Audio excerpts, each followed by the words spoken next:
Hey guys, it's Veronica Bartolini with Codebreaker Real Talk, Unchained Hearts, and I have my co-host here, Chad Cooper, and we're about to break things down. What's up, Chad? How are you doing?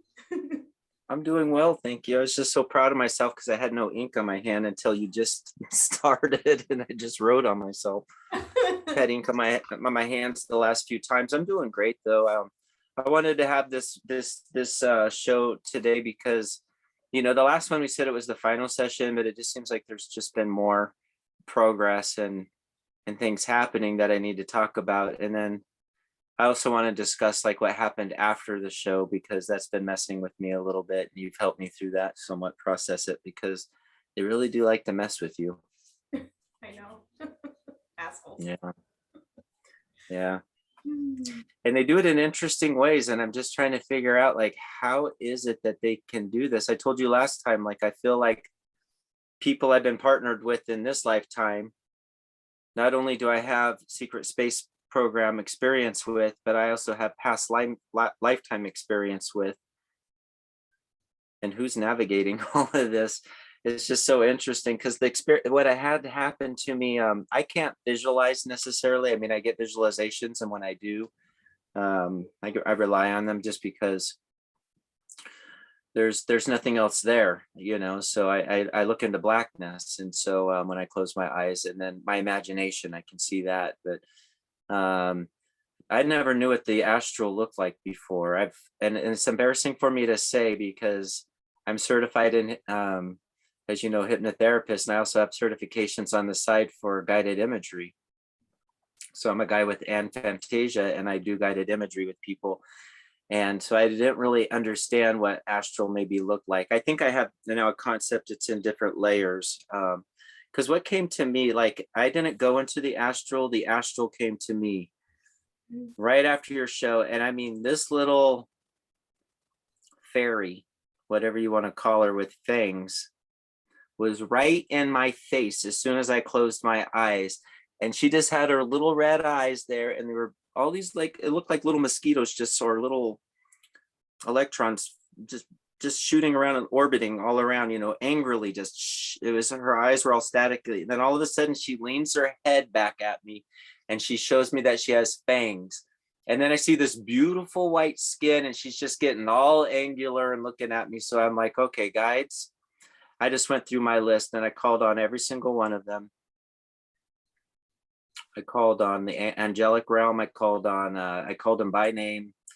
Went through my Rolodex, and 15 minutes later, I was getting flooded with a beautiful energy, and there was no more evil fairy. But the interesting thing about it was, too, I'm curious about, was she was here in my face, and then off to the side over here, there's like these weird squiggly lines that look like Aztec lines of ants crawling. There was 3 of them crawling like I was in a box, and she was in the front panel, and they were crawling along the side panel. I don't know if that's the way the astral works or not. So I didn't turn around and look at them because I felt like it would just all transfer. Do you think if I would have turned around and looked at the ants that I'd be staring at them, or would I still be in her face? I don't know how the astral works. I didn't move my head because I didn't want to wake it up. Okay, so the way I work with the astral is when I am faced with something in front of me, there's always going to be a distraction. So if I turn my head in the astral to that distraction, then I go into another dimension and another journey and another, linear line of events. Okay.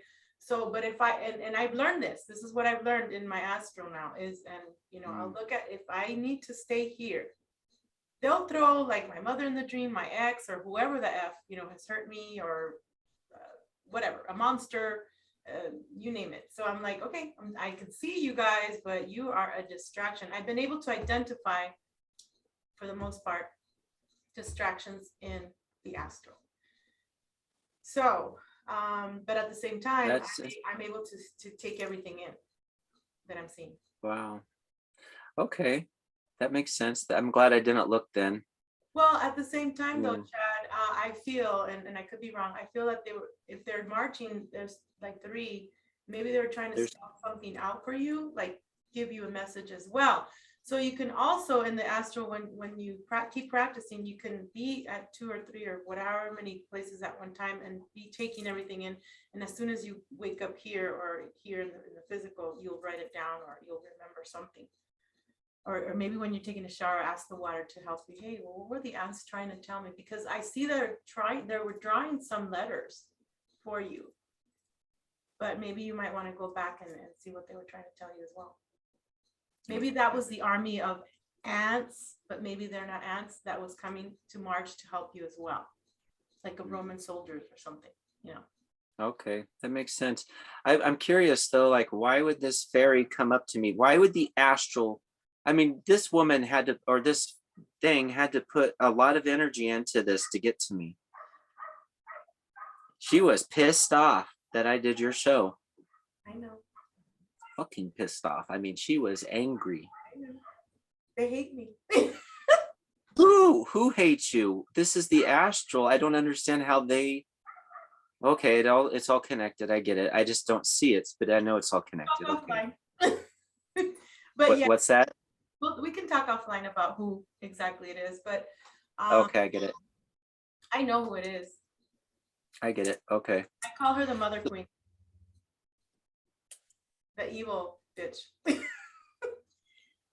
and I also call her the Red Queen, the one that's in Alice in Wonderland. If you guys, saw the show before that. Yep. And she. Okay. Now it's making sense to me. Thank you, because I was confused by that. That's making sense to me though for some reason. Yeah.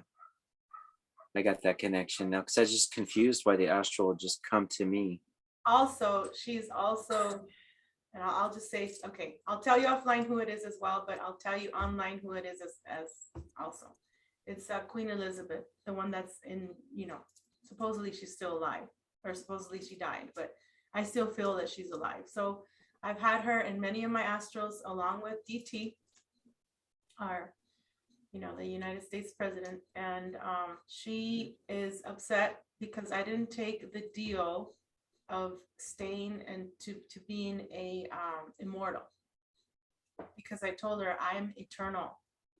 I don't need I'm not, why really do I want to keep my body for 1,000 years, 300 years, whatever? I didn't take her deal. Because the deals that they do is, yeah, we'll give you immortality and the body, we'll keep regenerating your body. Why, bitch? I don't want to stay in this dimension or in your phantom matrix or whatever the frick matrices your future Earth simulation, because I'm going home. I'm going to go home and I'm going to go wherever I want after that. I'm going with you. Yeah, I'm going with you. I said I'm going with you. Heck yeah, we have people to see, places to see. Earth is not the only place. We're here for our missions, obviously, and our kids and family and friends. Yay, obviously, awesome. But this is not just what we're here for. We're not here as humans to praise their gods. We're not here to buy their, agenda. We're not here to fight for their, for their SSS king and SSS queen wars. And the more we say, okay, the more you talk about that, I understand what you're saying, but the more I feel now, looking out at the world, we have to chisel that out for ourselves. We're going to get it. I'm going to have it. But I don't think it's the route we're taking. Where we're heading, just when you look at it all and add it all together, even just, wow, they got. Expand on that. Everybody's so divided. Everybody's just so brainwashed. Everybody is just so getting plugged into this AI. Right. This reason, they had the red pill. Take the blue pill. Take both of them. Oh, take this. Yeah.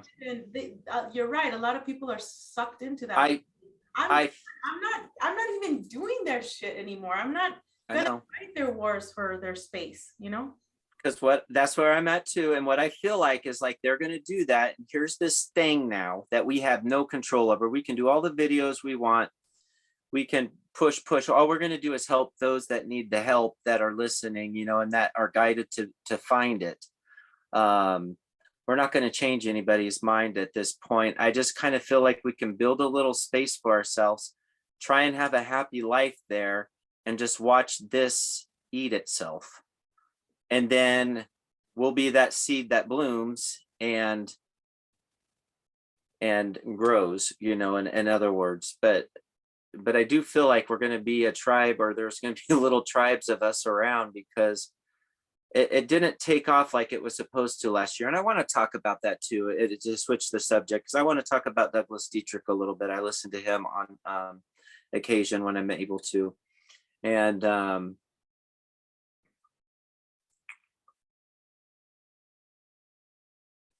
gosh, they're trying to do it to me again, Veronica. It's okay, take your time. I can feel it though. This time I can feel it. So, but I wanted to switch off into that because we were talking about DT. Okay, I'm going to keep track of what I'm saying. Trust me, I'm aware of what they're doing. They're not going to. I don't have the caps. They went missing.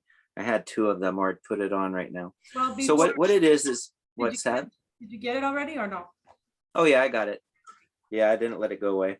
They're trying to do it again. Hold on. Oh, okay. The way we were going. Okay, so there was a lot of animosity for people that kind of follow DT and that movement, and I couldn't understand exactly where it was coming from, and even Douglas kind of like throws some animosity out there, us white boys with our wet dreams about Putin and DT and all of that sort of thing is a program and brainwashing, and so I'm wondering if I had some of that programming put into me, because I wanted to hear what he had to say about it. I'm going to also talk about what I was getting pushed away from. They're not going to get that away from me, but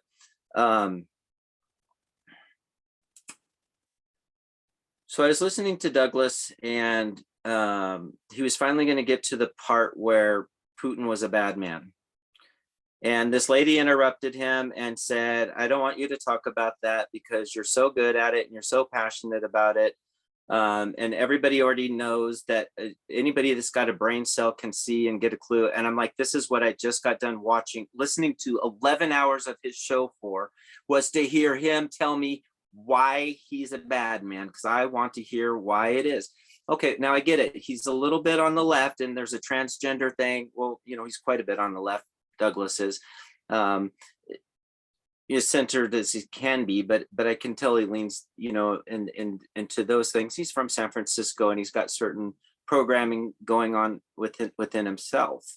He's only playing this 5D game on 3 levels, 3D, and he's not going into the other parts that we access. It's what he sees is what he's going by. So I wanted to hear his angle on why Putin was a bad man, because I question it. Are we still dealing with the same Putin that was around 10 years ago, or is this a clone? Is this clone the same? How is this game being handled from behind the scenes? We don't know who anybody is anymore. Are they robots? Are they clones? Are they lookalikes? Are they, and that's the level I want to hear the conversation going on, but it couldn't go there. And the reason I say this, I'm curious because we got a lot of shit for following DT. This is what they were trying to pull me away from, is I watched the evidence of the dumbs getting blown up. I listened to the people that listened to the seismic activity and reported all the different explosions going on, 5 kilometers, whatever, underground, something like 5 miles underground. And we watched all that happen. Well, we followed the Q movement. We listened to what they were saying. Okay, fine, but nothing became of it in the end. And I want to know what happened to those kids. And is he recruiting them into a program himself, a secret space program? And who was this guy with the horns out there talking about the secret space program, and come join us because it's super cool, and so I listened to those things, and I want to have the bigger discussion of not just Trump is the bad man or DT is the bad man, yeah. So have you been trying to cut in? I'm sorry, I get ranting sometimes. You're right. It's the FEMA camps. I'm trying to hold on to all those thoughts that they're taking away and plucking out of my head. No, it's fine. They are reconstructing some things down there for what's coming, and it's for their alternate Mother Earth life. They are selling the kids to China. If you look at Donald Trump's thing, and I don't care, you guys, I don't care, you guys are love struck with Donald Trump. He works with the queen, okay? He's been in my astro and my daughter's astro. Yes, they are using the kids for the secret space program. The war that I'm not gonna fight for him or Star Wars, I'm not gonna fight that war anymore. Some of the people, if you looked at the other video that Frank Emart was talking about, you know, Facebook, and there's so many wars that are going on within the community. And then I get this person, this troll saying, oh, you guys are in victim mentality. And I'm like, you know what, troll? You know what? This is a channel. My channel is not for the weak. It's not for the regular people that are programmed with the fake news. It's for, Well, you know, somebody who's a victim is going to see you as a victim. They got 3 strong fingers pointing right back at them. That lady does, you know. So. And as far as Putin, I have a memory with him. I'm not going to say he's a bad guy. I'm not going to say he's a good guy either. Right. And I'm not going to say, but I have memories with him. So is this programming that is Douglas right? Do I have white boy programming in me to have wet dreams about Putin and DT? I mean, that's what he's okay. I mean, is this a programming thing? Because I do feel an affinity somewhat towards, you know, the one in Russia, because it felt like the underdog, and I think that's part of my programming too, is to root for some of those things. Putin was also using the secret space program. Mm-hmm. He's legit right now. He does have clones, just like DT has clones, but I mean, I don't want to take sides. I don't want to take sides because, you know, I was all love struck about DT and, oh, he's going to talk about the secret space. He's going to tell everybody what we did for our nation and for the whole world. And, Mm-hmm. you know, And then we were told we were stupid for doing that, but not told why. And I'm like, well, I need to be told why.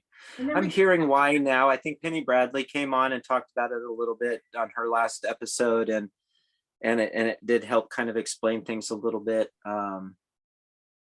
She also hopped on Douglas's show the other night and was talking, and I wanted to comment on that because, like you're saying, in our community, you know, there's a lot of things going on, and her producer's house got burnt down. I think people are kind of aware of that. And the fire started under his mother's bed, and there was a gentleman that was claiming to that they came online and roasted.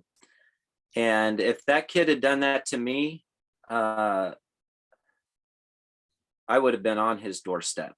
So I got to tip my hat to them for not doing that, because as the story came out and more of it was revealed, you know, you just don't mess with us in that way, and you don't burn houses down, or at least claim to be the one. It wasn't him, you know, but that's how we got to be careful. And that's why I was saying, I got to break down this Dexter programming, because if somebody burned down my mother's house and then some innocent person came up and says, I'm the one that did it, you know what?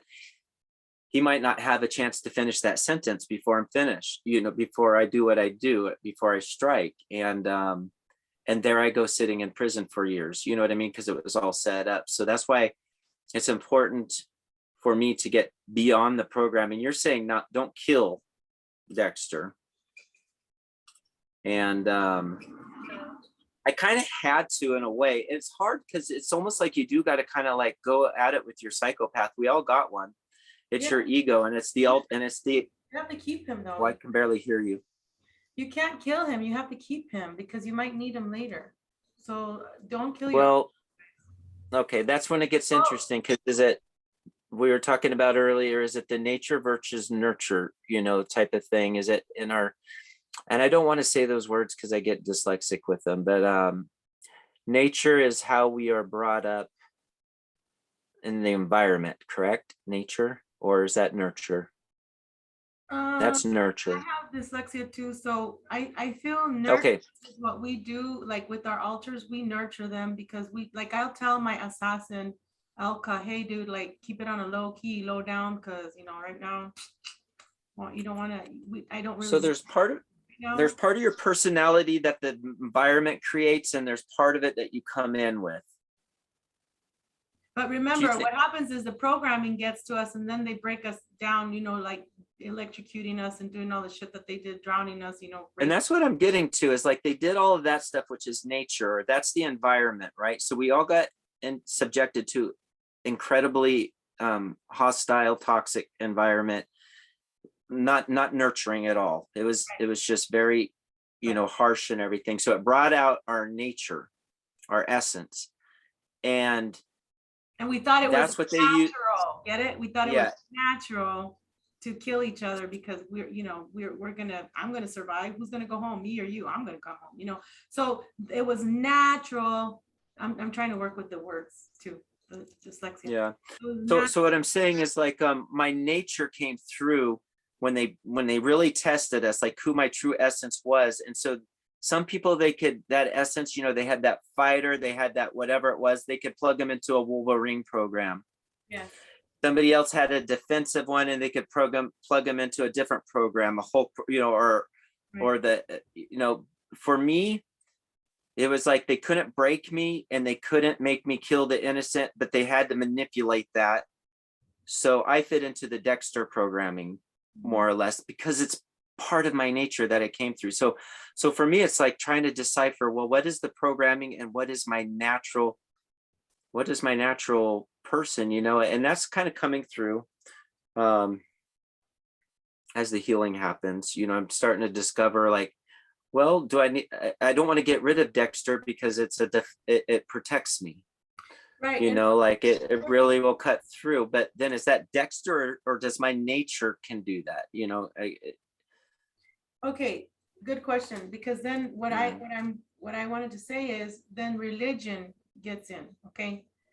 Because me, I had the hardest time for years. I'm like, how am I gonna, like, okay. So what they did with me is they used me in all the programs, okay, all of them.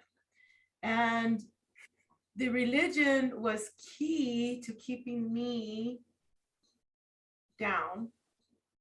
Like, oh my gosh, I'm not going to be able to defend myself. I have to go with what religion says or the law says. Like, oh, I can't break the law. I can't.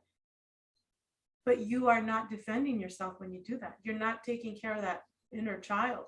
You're not taking care of your true self. So when my true self came out finally, because in 2017, when I had the awakening, I was in bliss for 3 months, because after I saw all the demons, whatever you want to call them, ETs, whatever, and then, you know, I was able to finally sleep with the light off after a month. Then for 3 months after that, I went up to the throne of the gods here, which is in Revelations, because I wanted to see the half man, half horse head, half whatever demon, you know.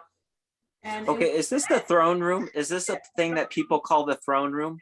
Revelations. I went up there. People that are going through this throne room, are they talking to the real God? I don't think they're not, are they? They're meditating and going into a throne room, and they're claiming to be talking about the real God. And I'm questioning that a little bit too. So I want to hear more about this throne room then. That is what you're saying, right? That's what I'm hearing. The bed of okay. The bed, when I saw his bed, it was these beams that are under his feet. And the throne room was yellow. I actually went up to, I don't know which heaven it is, because supposedly the Bible says there's 3 heavens. I'm like, nah, dude, there's more than 3 heavens. So I went up to the highest one that they have here with the religion, the Vatican, the Christianity, all the Muslim, whatever gods you want to talk about, okay? But it's the revelation. I wanted to see those beings. And so I saw the seraphim, because I'm also, we come from the angelic realm, we come from the higher, right? The higher realm. And we'll talk about the wings too. Remember to write that down. So I wanted to see the God of the Bible, Revelation, the God that supposedly they crucified and all this shit, you know. And I wanted to know what it was. And I felt a lot of love. I felt so much love. I was in bliss because I was like looking for Jesus, right? For 3 months, I was just looking at everything looked amber. When I went up to the throne, everything was amber. It felt so good because I was outside meditating. I closed my eyes and I'm like, I want to see this throne room. I want to see the king that supposedly they talk about. And Seraphim met me, and I think it was a he. Yeah, he had 6 wings, and it was like a maroon color. Okay. So then I started dancing in front of the king. I was wearing white, and I'm like, I'm just gonna dance. I'm in so much happiness right now. I'm so much bliss.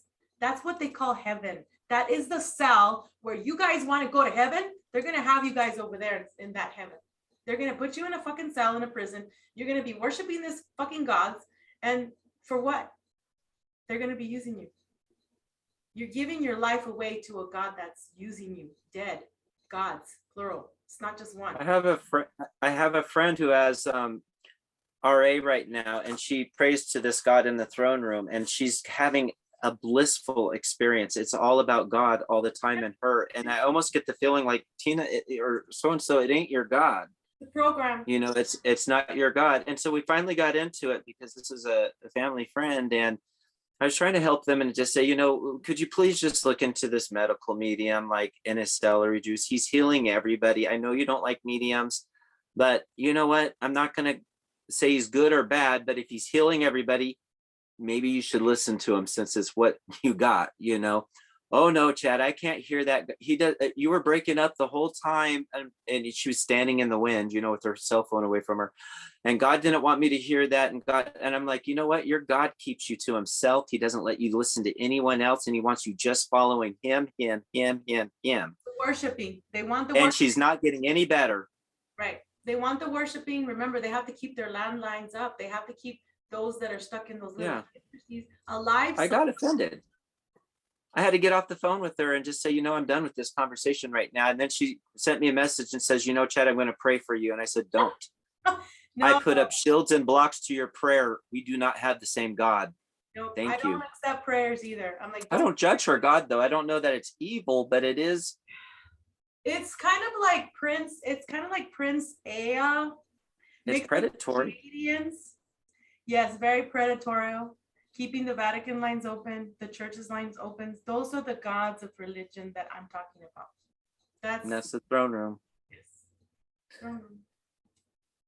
Because to me, the way God speaks to me, and I've been upset over this a lot, because a lot of people, I will get voices in my head every once in a while when I hear something, it's B2K or whatever it might be, but it's not listen to me, and don't listen to anyone else. It's let me guide you to the answers, and it's never going to be through me. It's going to be through something else, and you're going to feel that's the message, you know, like it's always. Well, this kind of brings up another interesting thing, Veronica, because am I being divinely guided? Because it's weird. I get the question in my head and I get the answer, and I'm like, well, did I think of the question? I always thought I was synchronicity, because it was like immediately I'd get the answer. Immediately I'd have these philosophical questions in my head and immediately get the answer. Yes, but I was guided. People, you got to use your intuition, because there's a lot of tricksters out there. And yes, even the DARPA, CIA, DOD, they have these technologies that are tied up into their different God realms, the God wars that I talk about. So you have to use your intuition. Mine has guided me so well, though, and has kept me so protected. I just trust it, you know, and I don't have these beings at night trying to sleep with me. I was listening to this program the other night, and then it went to after hours when it stopped videotaping, and everybody was just talking. They're all having sex in their astral, you know, and they're all, I've been there. They like the orgies, but you know what? And they talk about, and they know they're getting seduced, and they know they're getting used, but then it's so seductive. And I'm like, I don't have this issue. It's never, ever happened to me. I've been so protected. I get mad at not being able to visualize, but sometimes I'm like, wow, I've been protected. You know? I'm glad you brought that up, because there is the throne room, and then there's the orgy room, because they will use that for the luge, okay, for whatever their plans are. They have the throne room. I'm going to call it the fake love. It's also along with the Pleiadians, some of the Pleiadians, and others. The next one is with the Chitauri, and other beings. That's all they want. So if you look at that movie Gamer, they have different rooms. They have his wife. The whole thing is he's a soldier. He's trying to get her out. There's a kid that has bought him, so he's pretending to play him like the God Wars, you know. And the girl, his wife, is stuck in a sex room where she's being used, you know, and they're watching her have sex, or they want her to have sex cyberly with those things on. And so the whole movie is about him trying to save her and get out of that programming. So they have different cells, we'll say, or rooms. The love, the sex, oh, you got to marry Jesus. I got to marry Jesus, like the nun program, the priest program. And all along, they're still fucking around, you know, and they have this fake love, there's another room, the martyr room. I'm getting this martyr room. Okay. Where you have to give up everything. Pretty much you become a robot, a slave. All of these, I mean, seriously, like if you look at the different programmings they have, they've been, and you have to. Who's they? Who's they again? The programs? That's angelic. I mean, we're talking celestial. Then we're talking like, yeah. Angelic realm. Some of the yes. Some of the angelic realm. Yes, I'm gonna be telling you. Some of the angels are stuck with these programmers that they want to be immortal. They don't want to go back in space in stardust because they want to be able to remember everything. They don't want to have to go through eons again of having to find their leg, their eye, their hair. Oh, there's my body. Okay, you know, like per se. And then, oh, here I am again. Well, where am I? Well, oh no. You know, they don't want, some of them don't want to go back to source. You know, that's another name for the God of, I'll say the love and light community. But I see beyond source. I see that some of us come from beyond that God. Because that God, like we talked about in the bloodlines class, they have it, it's like a system, huge system, like that has the gematria, it has the different energies, the codes. You'll see the flower, right? You'll see the lotus flower with the 24, the 48 DNA strands. You'll see all of that. That's what I see there. And it's a program itself. Some people they want to just go back to source. And I'm like, you guys, there's more than that. There's more than that. That's just me though. Well, we're going to figure it out because I don't know exactly what it is or the route to get there, but we're going to figure it out. I had a friend that agreed to do this with me when I was 19. We agreed that we were going to live forever and figure it out, you know, but I think she grew up and I never did. No. We do live forever. Though. That's the thing. We do live forever, but these. Yeah, and it wasn't like not being afraid to die. It was just that we could figure it out. We just knew that there was something beyond this death thing and this whole thing, but that was a while ago. That was when 19, that's like 38 years ago, or I mean, we can live forever. 28 years ago, something. We can, but it's just there's certain things that they, you know, want us to do to keep alive all this time, immortal. Okay. For them, their dirty work, and I'm not gonna get stuck with that. I'd rather go back in stardust and remember who I am.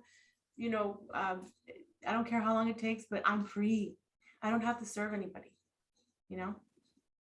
I mean, yeah, if there's a way to live forever, cool. But if not, I'm not going to be like freaking, what's his name, James Casbolt, like survival of the fittest. And yes, I do understand that concept, survival of the fittest. Yes. But I'm not talking about immortality, right? I'm talking about eternal. We are eternal beings. So why should? Okay, so there's this program. Yeah, we're eternal. Exactly. Yes, yeah. But there's these people that want to live forever, immortal in this body, and keep going to the med beds and keep, you know, regenerating their body. Right. Yeah. No, I'm not going to do it that way. I'm going to do it well, what is it? Ramtha? I think he's rumored to have done that, like allegedly transcended, but then he was being broadcast through a corrupt channel, so it's hard to say. But he allegedly raised the vibration of the physical to be as high as the other, and that's what allegedly these avatars are able to do and such, you know, if you're able to figure it out. And Yeah. That's more the route I would take. It's not going to be the AI. It's not gonna, well, I might try a couple med beds and, you know, age reduction if it was offered, because Well, you yeah, know, but you're gonna sell your soul though. That's make what time. they want. Yeah, make room for the learning curve. I don't think I can do it all in like, but I don't know. I work pretty fast, so I think we just, you know, if we tell ourselves we can figure it out, we can. And if we tell ourselves it's going to take forever, it'll take forever. So Keep I'm talking. impressed with how fast the, you know, the therapy. I'm going to move my legs here. Has been working with me, you know, especially like since our last show, because the last show I was feeling trapped. I was in my situation, feeling cornered, and feeling like I was on my last session, you know, and all that stuff. But what ended up happening was, with the programming they put in me, or the Dexter programming, from what I can sense, is I'm not somebody to be cornered. I can be shy in a room. I can be like, somebody can have a big personality around me, and I don't want to like get involved with it. But if they corner me, I'm going to cut right through them. Yes. And I'm going to slice, and it's going to be painful. You know, it's always going to be verbal. It's never going to be your mama's this or that. It's always going to be straight to the core or something. And I call them out for their bull crap and stuff. So, well, so I feel cornered, but I can't get out. There's no one for me to attack, because I can't attack this thing that's pushing me back right now. I can, and I do, and I'll tell you how. But I backblast them. You know, if they got a channel to me, I got a channel to them, and I blow shit up all over the freaking place, and I blow their heads. I blow up anything I can blow up. I send back pulse waves and everything that I can. But aside from that, there's nothing for me to punch. I can't punch my way out of this trailer. I can't punch my way into an apartment with running water. I can't punch my way into a job that's paying, because I'm working my ass off and they owe me money. They just haven't paid it to me. I can't force the IRS to send me my check. I can't force, you know, there's all this stuff they're holding back, and you know what they do. And the programming fried itself, because to get so angry, it was almost like I was going to Hulk out. I just couldn't escape my body, and I couldn't end it, and I couldn't attack anything. And I think it was my team that put me in this position. I don't think it's them. I think it may be even my guidance, you know, that kept me there, because it knew to break the programming, it had to get me cornered and give me nothing to fight back. And it just had to self-destruct itself almost. And it sounds like the Matrix put you there, buddy. Yeah, and it could have, and it's doing me a favor, because I'm telling you what it did is it broke the programming. And what I kind of saw, as I told you last time, my house is clean. And I made that very clear. You know, I'm not talking about my house in the 3D. That's catching up to my 5D world. I'm talking about my living room, my attic, my basement, you know. My basement needs some remodel. It needs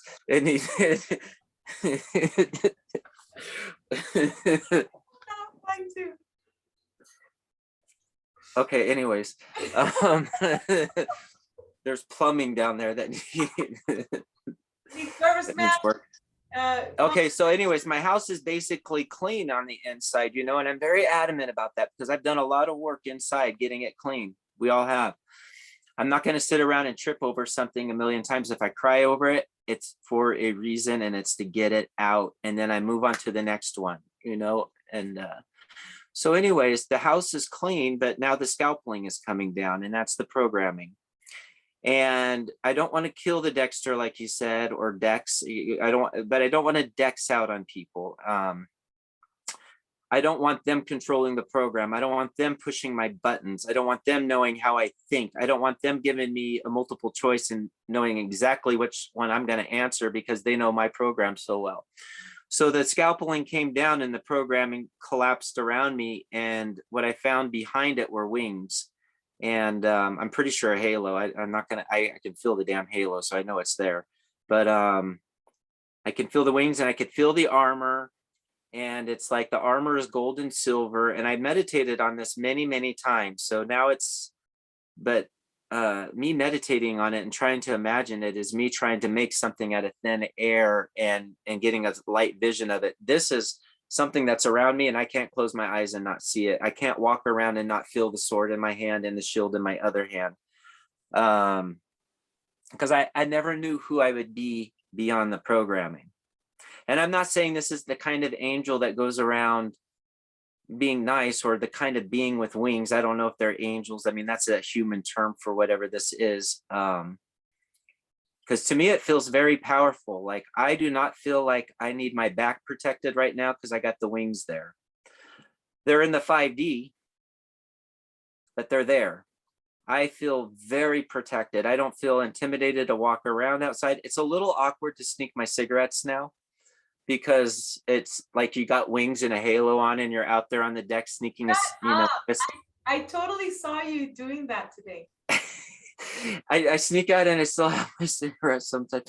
And it's like, I got to give this up because this just doesn't, I can't shake the image of the wings and the halo, and it just doesn't make sense. So that's the sin programming. Angels cuss and angels drink and angels smoke. Come on, they drink. Okay, because I'm like, eat meat, okay?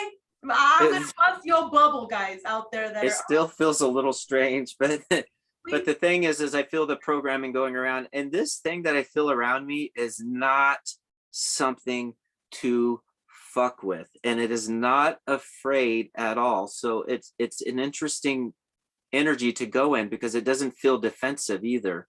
It almost feels entitled. I don't know, like it's just kind of there, you know, like it owns itself. It has piercing, I've said this just recently, but it has blue eyes that shine out from it, you know, that's the color Bear Lake and everything. So I've been watching it lately. It was around me and it's still around me. The next thing I tuned into it was, I haven't fallen in love with anything about myself or in my surroundings too much, you know, my puppy. But I've been falling in love with the wings, because they're really cozy to sleep in and under, as I was discussing with you. It's like the most, even though they're not there, I can imagine it, and it feels like I feel protected, you know, if they're over me, they're under me. And then the other image I get is me landing a lot. I'm in a loft, like a barn, not a barn, because I'm not living in a barn, but it's a barn-shaped building with like stained glass in it and stuff, and wood. And I kind of sit up on a perch, and I like to float down and land a lot. Kind of, my feet kind of do this thing, you know, and I kind of land a lot. So I love to land. That's, yeah. What's that? I love to land too. Okay. And then I noticed the wings can move really fast, like almost become invisible. And then I noticed they can fold up in my back. So it's kind of like a backpack. So it's really interesting. And I'm just really like, I just really like getting to know them. I don't know what this means, but it's beyond the Dexter programming. And I know these people can't fuck with that. Okay. So and they don't know what it's going to think or what it's going to do. Right. That's the thing. They thought that they figured us out, Chad. They thought that the different switches in Omega programming were going to kill us off, or we were going to kill ourselves off. And they didn't have to deal with us. But hello, we're here. And what happens is, like, you know, the movie Maleficent, when her wings were cut off by the lover, supposedly, that she loved, the human, because we're not human. We're just in this body right now. We're so they cut off her wings. She was betrayed.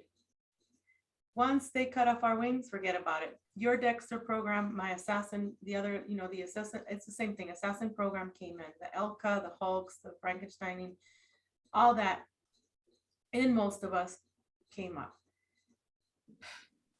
Then we had our awakening, right? They can't stop us anymore.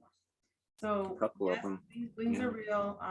I can shape shift. Right now I like to keep my black wings, but I like to go into white and then do the whole iridescent color stuff. But okay, good, because I saw mine white and then I saw them silver, and so okay, all right, good. I love wings. So it changes, okay. Very protective. Like today, like you were talking about how when you like to go to sleep, it feels like so kind of strong and fuzzy at the same time, like the veins, the kind of feels kind of like the down. Really, yeah. The down, and it's kind of rippled. I mean, you know, it's just you feel like you're sleeping in a bird wing. I guess, kind of bit soft and kind of, yeah, it's nice. Warm too. Like, even if I were to just have to go out and survive, if we all headed out and you're thinking of, oh gosh, that I always said that, I'll just walk at night and then sleep in the daytime when it's warm, but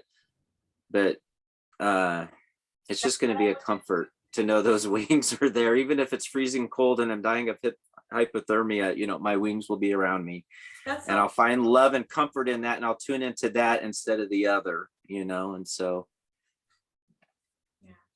I don't know what it all means, but I do feel that it means the programming is gone, like the scalpeling fell down. And I think I got to just figure out what was my nature, what was in me naturally, that they used to navigate me into that program, to determine that I belonged in it. Yeah. Our real versus what's the programming. Yeah. So right now, what you and I have, and I congratulate you for that, because not a lot of people are where we are, where you are. We know who we are. We're in control of our altars because we've talked to all of them. And there's a new altar that came out today on me. And I see it. And her name is Katrina. I can see it.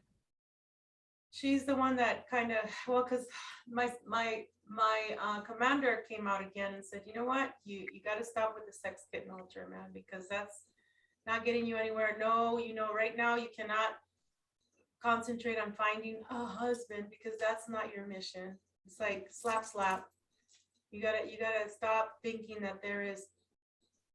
How are you going to find a king if you're sleeping with the peasants? Somebody told me that earlier. Chad. I was like, how can a queen be sleeping around with the peasants? And I'm like, well, some of them are really young and they give you life. And I'm like, no, that's just more. There's so much. I didn't phrase it like that. No, you didn't. No, you didn't. You didn't at all. But I told myself, what is a queen doing? Don't tell them how I phrased it. No. Probably worse. I don't remember. Off with your head. Yeah, so I'm done. I'm doing a 1-year celibate challenge. I've done it before. I'm gonna do it again. And you, Chad, 5 years. My goodness. Congratulations. It was not on purpose. It was the I love your laugh. It's like a little kid giggling. Yeah. It's like a motor trying to get started, as my niece it's like your motor can't get started, Uncle. You do realize you can't laugh, Uncle, right? You can't laugh, right? You've never laughed before, right? They get on my case about that stuff. I'm like, yeah, well. Uncle, they probably poke you. Laugh harder. Oh, speaking of the white boy syndrome. No, you don't. You don't have that white boy syndrome. Because it gets confusing because I am a white boy, but then I also think I'm also that white boy that was in school that during every assembly or pep rally hid in the bathroom or the library. Couldn't be in that crowd, couldn't be part of it. So I'm like, maybe they are talking about a syndrome that exists out there, and I just don't get it because I'm different. We're different. But I know I don't have it. But then I wonder sometimes too, is this wet dream about Putin coming from some program that they put in my head? Not that I have wet dreams about him. That's what Douglas calls it. I'm just saying. Jeez. Yeah. I don't have wet dreams about anyone. I don't have those things. It's like I don't get visited by succubus or anything. I'm lucky. Yeah. So Katrina is actually,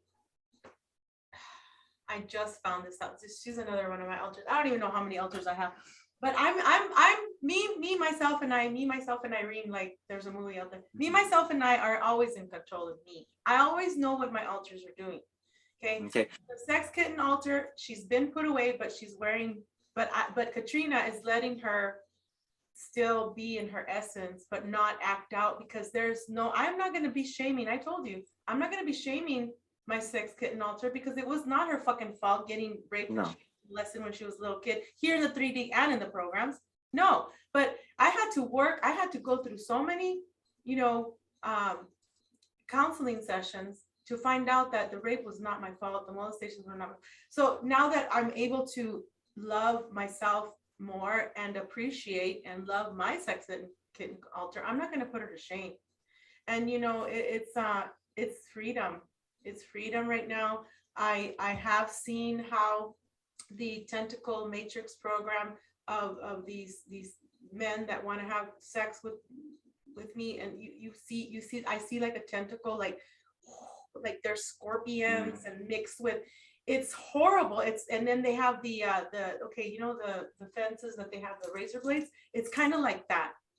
And I'm like, no thank you, I'm done. Wow. I'm done right now, you guys. You have not given me anyone that is worthy like me. Yes, I'm worthy. We're all worthy. I don't care what they say. Oh, she has too much ego. No, it's not fucking ego. It's, I know who I am and I know what I want. And the Matrix has not been able to spit out that, you know, king, cod, whatever, because I'm a goddess, queen, whatever. And we're more than that. We can't get stuck in that program either. You know what I mean? It's like, I have to concentrate more on my mission again, which is fine. I mean, it's fine to go out and have sex once in a while, but I'm just saying, for me, Katrina is here for a while. Okay. So I get a sense of Katrina, and I'm just going to call her out a little bit. Like, okay, so let's say like, she's the one that's getting control of the wild cat, you know, and we'll call it a cat and not its other. Because I've been seeing the other name. Yeah, but she reminds me of the naughty little librarian in a sense too. She's in control, and she's going to do her little thing behind the scenes sometimes, but she's got control of herself and you, kind of like, you know what I mean? But she's got that sex kitten ultra too. I mean, she's there, but she's there to control the wild cat. We'll call it a cat. She's just here for today. Tomorrow we go back to beast mode, back to the gym. You know, I had to take 2 days off because I was working out 4 hours a day from Monday through Friday. So she's myself, like I said, myself is still in control, but today I'm just giving her whatever she wants to talk about, it's fine. But tomorrow I like her. Yeah, she's cool. I like all of them though. And your last one too, the sex alter, you know who she was like? The Misfits. Oh, I love the Misfits. That lady on there, the Joker's girlfriend. I don't know her name. That's her. I love her. What's her name? Yeah, with the different colors, hair, and she's evil as fuck. She'll protect her man. You know, she'll kill. Quinn. What's her name? Yeah, something like that. Yeah. I get a sense of them. I can see them. So it's like. And I also have the Joker too, the male Joker. So it's like, don't fuck with him either. He'll slice your throat and not even, and just laughing while you're bleeding out, like, ha, ha, ha, ha, ha. Oh, wow. Yeah, like, cool. Next. It's pretty bad. I know. Anyway, I am going to get some water and I'll be back. You keep talking because we're gonna have a round table in like 20 some minutes, 25. I'll be back, but keep talking, Chad. One moment. Okay.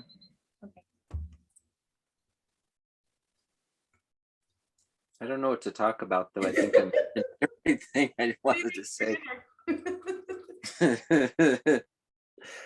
I talked about my programming breaking down. That was the main thing I wanted to discuss because I just don't want them controlling me, pushing my buttons. Because I'm telling you, if they lit a fire under my mama's bed, you know, they could have pushed the button there and controlled that programming. This other thing, I don't know how it's going to respond. I don't need to know how it's going to respond until it does, but I guarantee you it's not going to be the reaction they're expecting. So they now have somebody on their hands that they don't know the programming. But I'm also wondering too, do you think this is if it is, so what? I'll think through it again, but this isn't, I don't get the sense that it is, but like a programming as a backup, a safety net programming in case I break through the Dexter programming, there's this programming that sweeps in, you know, so I'm kind of monitoring it that way as well. Yeah. hear you.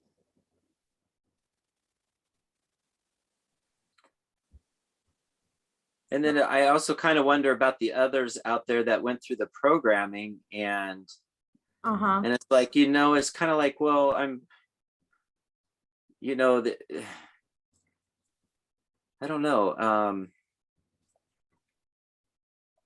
Well, you I can't don't really think those worry about people, too much it doesn't seem to me that in that programming, that people would come after each other. So it's not like I feel threatened, like, oh, he thinks he's somebody. Let me go see how Dexter he thinks he is, because that would be a big mistake for someone to make. Because if somebody's actually buying into the Dexter program, that means you were too stupid to outthink it. So why come after the one that did? It just doesn't make sense. But I'm curious if there is others out there that went through this Dexter programming as well.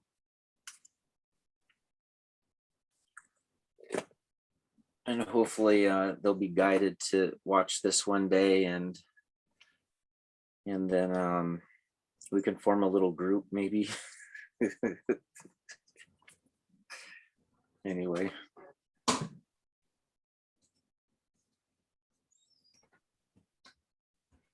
Okay, I'm here.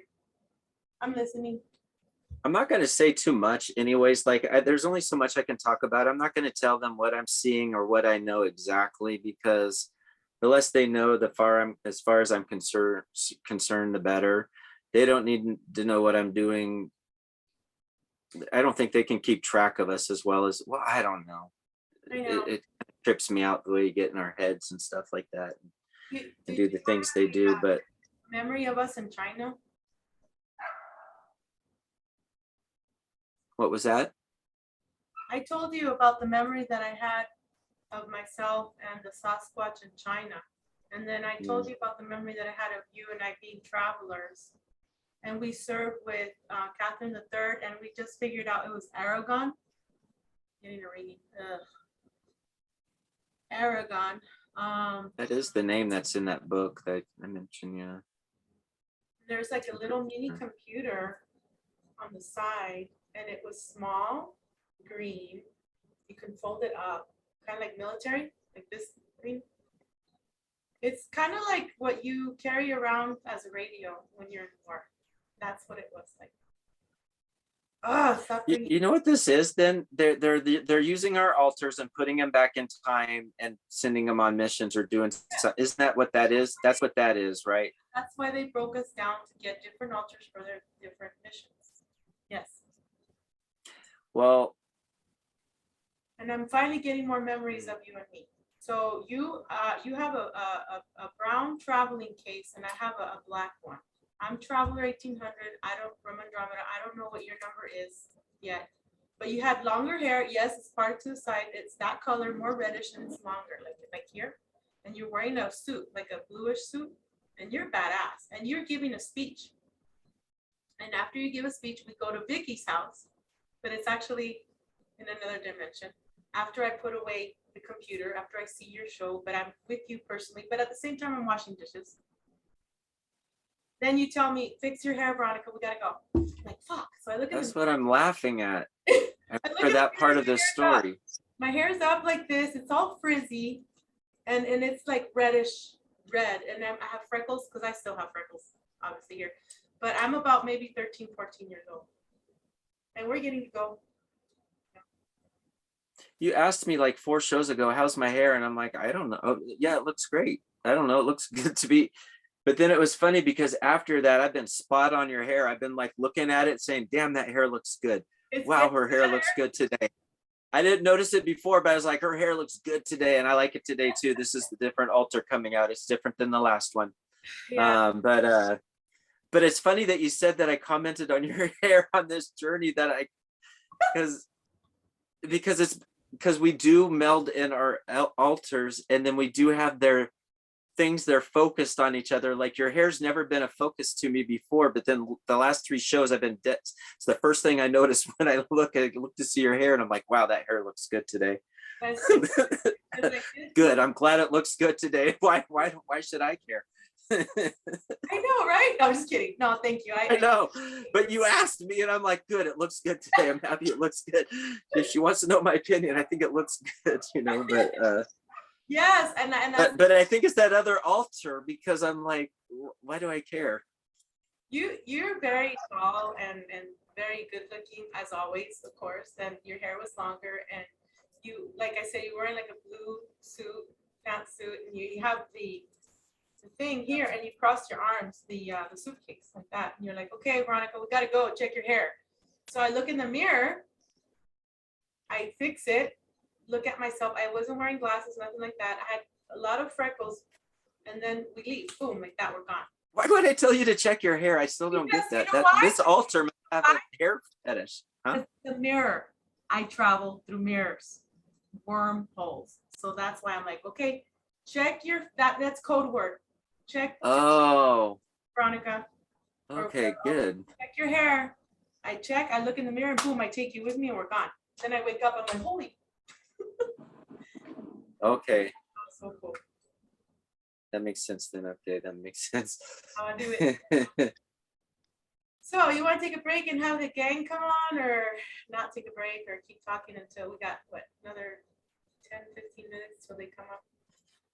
No, I feel good. I wanted to talk about the Dexter programming because that was the realization within the last month, and then the breaking down of it now is, and I got that out just in case anybody does hear it, they know it can happen.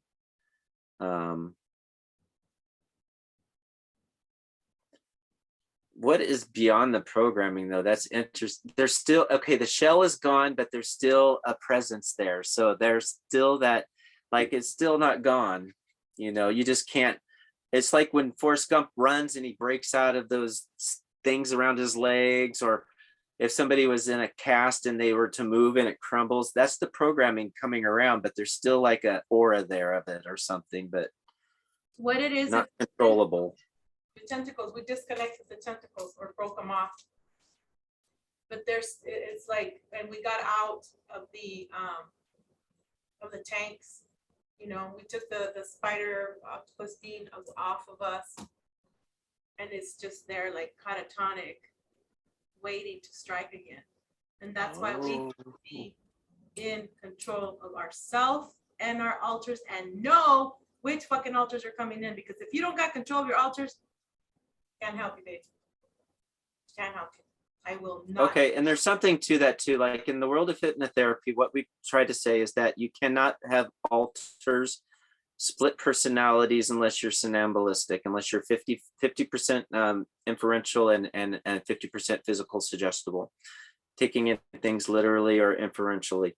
And so to get people out of their alters, you have to influence them towards one end of the spectrum or the other, and get them out of the middle. So they're either a little more inferential or they're a little more literal suggestible.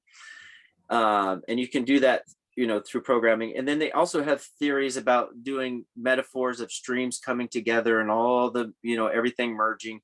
I don't know. I kind of questioning where I went to school, because they also said it was highly illegal for us to regress somebody back into this lifetime and recover blacked out memories in this lifetime, in case you recover cover memories and then they go and kill that person and then it's your fault. You know what I mean? So you can recover missing memories from a lifetime before.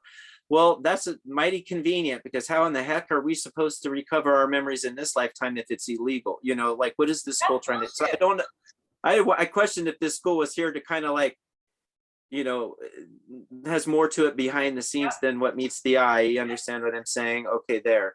And so I questioned some of that, but so it may not be as easily said as done as far as bringing altars together, like she was saying, the simple metaphor, but I do believe it is in moving your suggestibility either to be more literal or inferential, and then your altars don't have the control over you. But when you're right in the middle and you get equal amounts of inferential and literal suggestions, they just maneuver you like a puppet. I mean, the somnambulists are the ones that went and checked themselves into the hospital after watching The Exorcist, because they started bleeding from their hands, or they're just so powerful in their heads they can create psychosomatic things even around them, or they believe they're possessed. You know what I mean? Because they took it in literally. That's in that sense. So Funny that you say that because today, it's funny that you say that because today when Katrina spoke to me, she said, I'm Katrina today. And I was writing you something. Oh, I had just written down, hey, I'm going to do the 1-year celibacy challenge online. And the lights flickered. I was like, fuck yeah, that's confirmation. I did it. Right. Did it. See, that's how.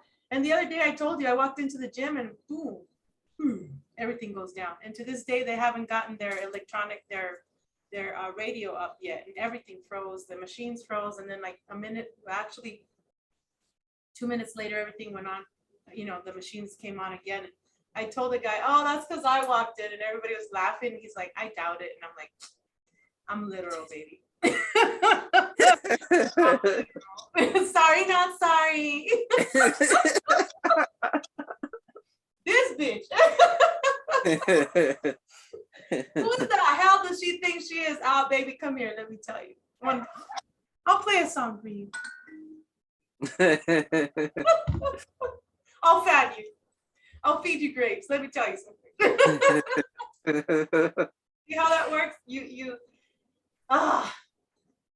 gotta be in control. I know what I'm saying. I know what I'm doing. And I take full responsibility for my sex kitten altar. She's badass. I take full responsibility for, you know, my commander, my Hulk. It's beautiful, Chad, because a lot of people are hiding. They hide in the religious mask. They hide in the, oh, I have to be a martyr, sacrifice for everybody and not me, because that's how I'm going to get into heaven. You know, and I'm not trying to make fun. It's just, I've been there, guys. Everything that I talk about, I've experienced. I'm going to say one thing, though. I don't know if it's an altar, or if it's called programming, two different things, but that some serious shit. That's hard to differentiate, like, as far as, well, I don't think it's is it an altar that comes over you? Or I think it's because it's your thoughts and it's your everything. You can't process, you know. I backblast through that whole thing. I finally learned to stop punching the walls, Tad, start punching back at them, you know, energetically. And it's helped. I'm telling you, you know, it's nice to know that works. I don't know, I guess we'll find out. I mean, or maybe my Omega programming just burned itself out, you know, it went a couple weeks, but that's what it was. That's something that's hard. I mean, I don't think that's an altar, though. I don't think that's necessarily, I think that's, you burned that fuse, baby, and you cut them wires to that Omega programming. That's what you did. yeah. And it took a lot, Chad. I mean, I remember when we first started talking 3 months ago. I remember how, like, you were not, I don't want to say scatterbrained because it's not nice, but like, well, I called you at a time when I was not in a good place. I was I was trying to hold myself there. you were trying to be but the it was good boy. You know what I mean? You were trying to be the good boy, and I don't like. Oh, that's how I always come across it first. Sorry. No, you were, and you're a beautiful being. Don't you know that? But what I'm saying is, you were being overly cautious, but then you were afraid to like show yourself to me, but I could see you. And I'm like, I have to help him. Like, not help, because we super soldiers don't use help. We work together, right? We assist one another in the things that we need to become a better person for this lifetime and for the rest of our lifetime. Meaning not here, but whatever we're gonna do out after we're done. So I saw that you didn't want to disappoint yourself either. You were putting yourself like in a box. Like, I have to fit into this kind of thing, but I know I'm more than this box. I gotta go and find out who am I really, even though okay, so you were just afraid to come out pretty much to explore all these things, but you did it. And it was tough, not easy. And I congratulate you, and I'm proud of you, and I love you. Thank you. You're welcome. I couldn't have done it without you. Oh. And seriously, I would not have done it without you. I mean, it's just, there would have been no one to talk to. There would have been casualties. I was just gonna say casual. I saw that. Somebody would have got hurt. and gosh knows what would have happened. But yeah, it was just nice having, that. Because I mean, you do wonder, like sometimes, what would happen to me on a deserted island? Would I have a Mr. Wilson with a bloody face on it? Whatever the Tom Hanks said. I always said I'm not going to have a Mr. Wilson. Well, you spend enough time here in a camper or a trailer and have no one to talk to about your reality. You kind of start. It's like, don't talk to yourself, Chad. Just it's better to have silence in your head than a conversation sometimes, But I know, then you start to lose it. but you got to talk to yourself too, because see, and that's the whole stupidity that they have here in this world is, oh, if you talk to yourself, that means you're crazy. I'm like, I'd rather talk to myself, because I figure so many things out with all my alters. Like, I was supposed to take a date next week. I have something going on with the family, and it's a date thing. And I had invited a few guys, and I'm like, you know what? Fuck this shit. I'm going celibate. I'm going to take myself, And then my family member said, well, I just didn't want you to be alone with us. And I'm like, girl, I got 333 altars and then some to keep me busy. And she just laughed. So I'd rather, I mean, yes, I know silence, because sometimes I will turn off my phone. I will not talk to anybody. Like my kids will know if I'm, my family knows if I'm not around, oh, that's because she turned off her phone, or she left her phone at home and she doesn't want to deal with the world, But then I recharge myself, and I think you're right. I think sometimes we do need the silence, but sometimes, I didn't mean to cut you off. Go ahead. Sorry. No, that was perfect, Veronica. That's all I had to say. You helped me too. I think I got it all out. You feel better? I just want the therapeutic stuff to get out, Like, expand on that. That someone can listen to and get something out of it, maybe, from their perspective. It'll be nice when we can all come together too and share perspectives, because I'm really into like this concept that I have in my head of 5D thinking, and it's and thinking, not or, it's and thinking. It's like, okay, Veronica's saying this, Douglas is saying that, this one's saying that now, and I think this. Now let's put all those beliefs into one pot and see what the truth is that we come up with. It's not like mine and there's yours and there's theirs and we're all competing, so right. Somebody's going to get, I say something and I don't have all the answers, but somebody else is going to pull something out of this, and it's going to click something in them, and they're going to have an epiphany, and then hopefully one day we all get together and can talk about it. Yes, that's the epiphany that I had when Nicole said the next level.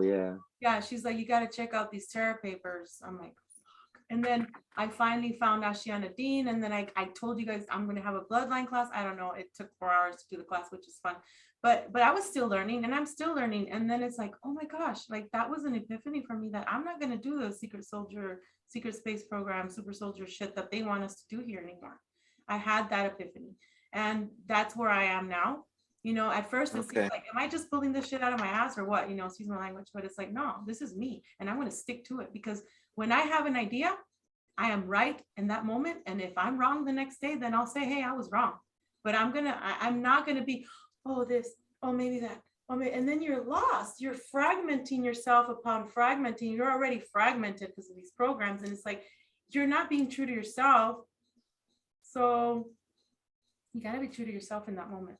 That's all I'm saying. I don't have all the answers, but I have some.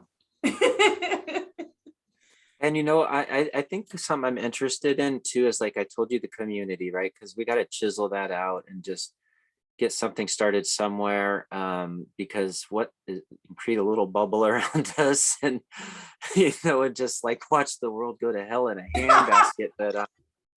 But the thing that I'm kind of interested in is, like I said, there's things we could be doing, like they're not gonna like me saying this, and I don't give a fuck, but calling our altars in, because my altars are not your property.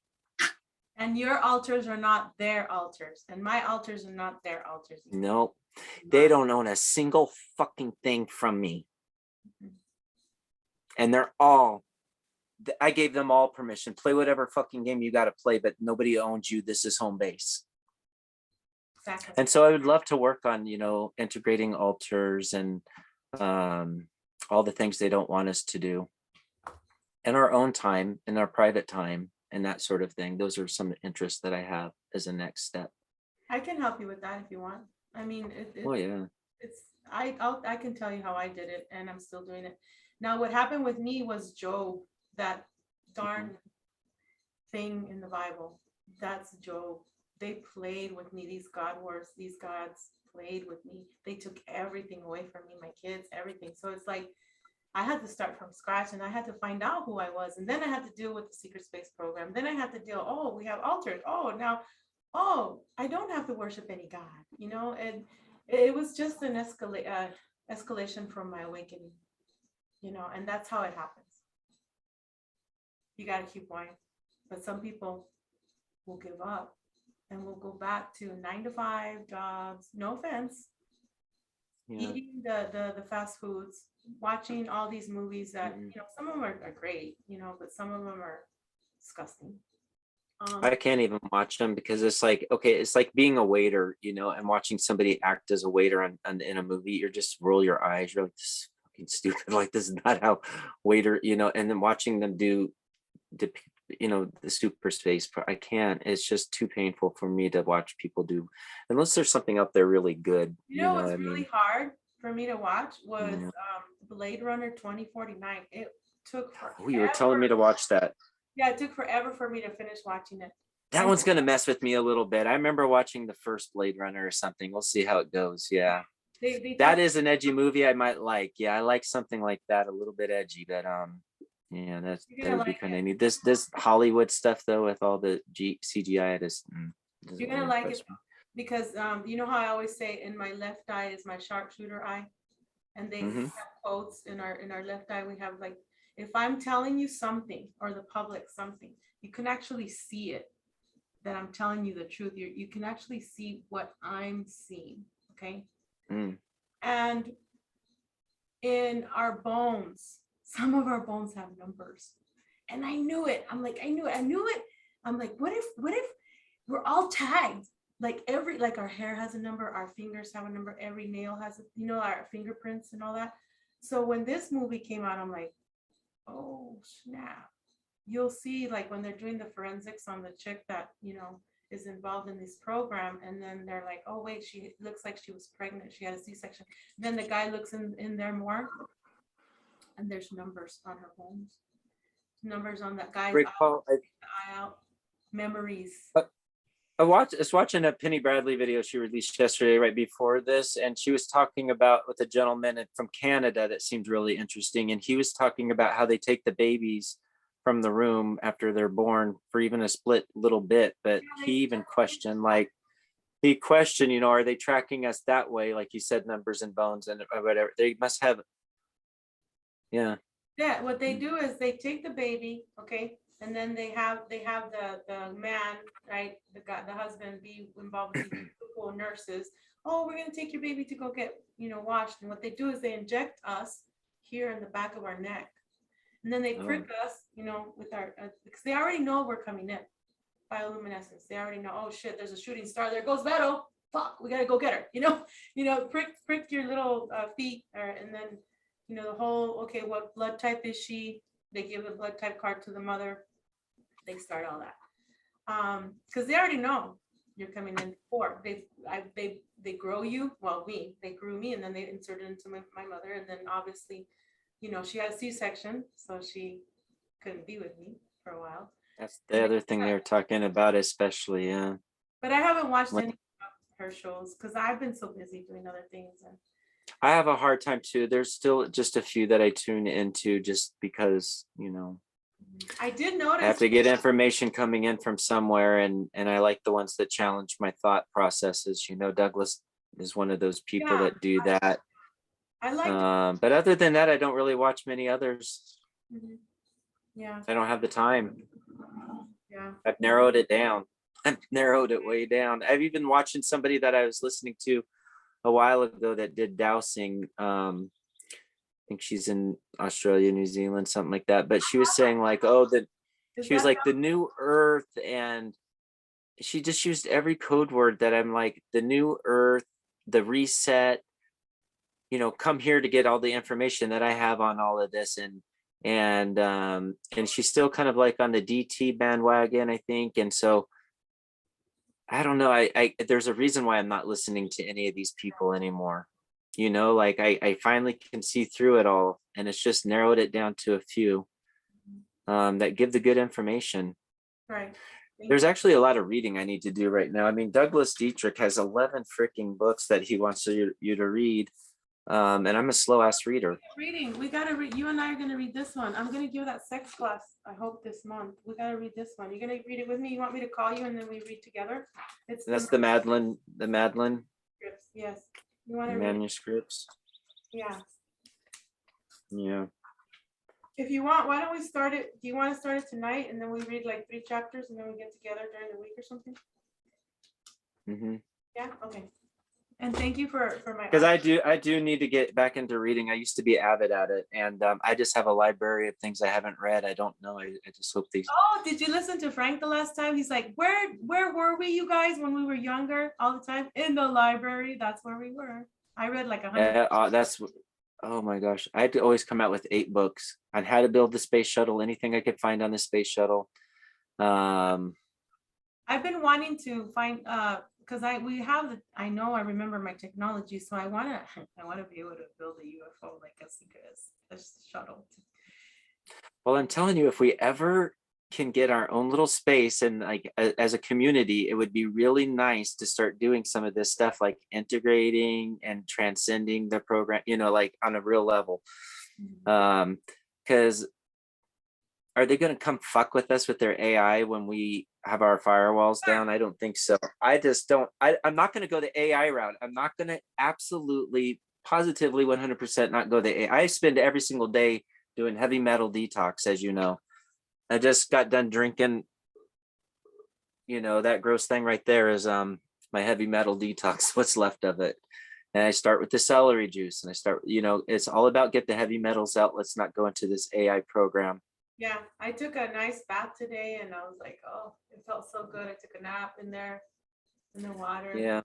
But then there's one of my altars that's into bionics and building them. Oh, I love bionics. You know, I love bionics. I had a session. Don't even get me going there. Bionic woman and bionic man. Was obsessed. I was obsessed. Don't even get me started. I still go to push things, and I'll do it sometimes. Go, you know, like because it's really heavy, and I'm pushing it slow, and I'm pretending I'm bionic. But what happens when I integrate that altar? You know, is he going to be all of a sudden? Am I going to be interested in? You're Elon Musk and getting chipped. You know what I mean? Is he going to be all geeking out like, oh no, you know, like. Listen, but you will. I'm fascinated by all that stuff. I know I worked on that technology. Believe me, looking glass technology, futuristic. I know how to harness my energy, either creating a windmill, and that's code word. Sorry about that, guys. Or creating, you know, free energy, free water. Something, because we have the power of 10,000 suns in one of us. So imagine that. And I'm so glad that I'm gonna be out. That is what I imagine, by the way. Yes. Yeah.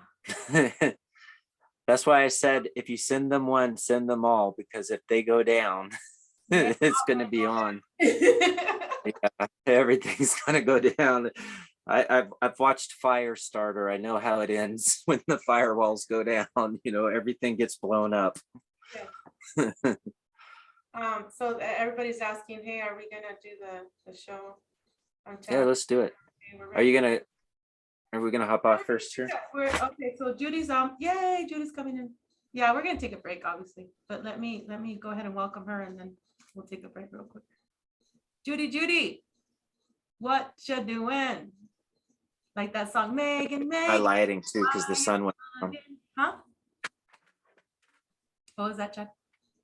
Well, I gotta adjust my lighting too, because it's giving me shadows from the up because my lighting went out. Hello, Hi. Hello, how are you? Good. Good. We're recording, so I'm gonna stop recording while everybody gets on board, and then we're gonna talk about everything and anything. We're gonna have Kimberly O'Connor on today too. She does Great. Okay. paranormal stuff. Awesome. Yeah. Okay. Let me stop recording. We'll be right back.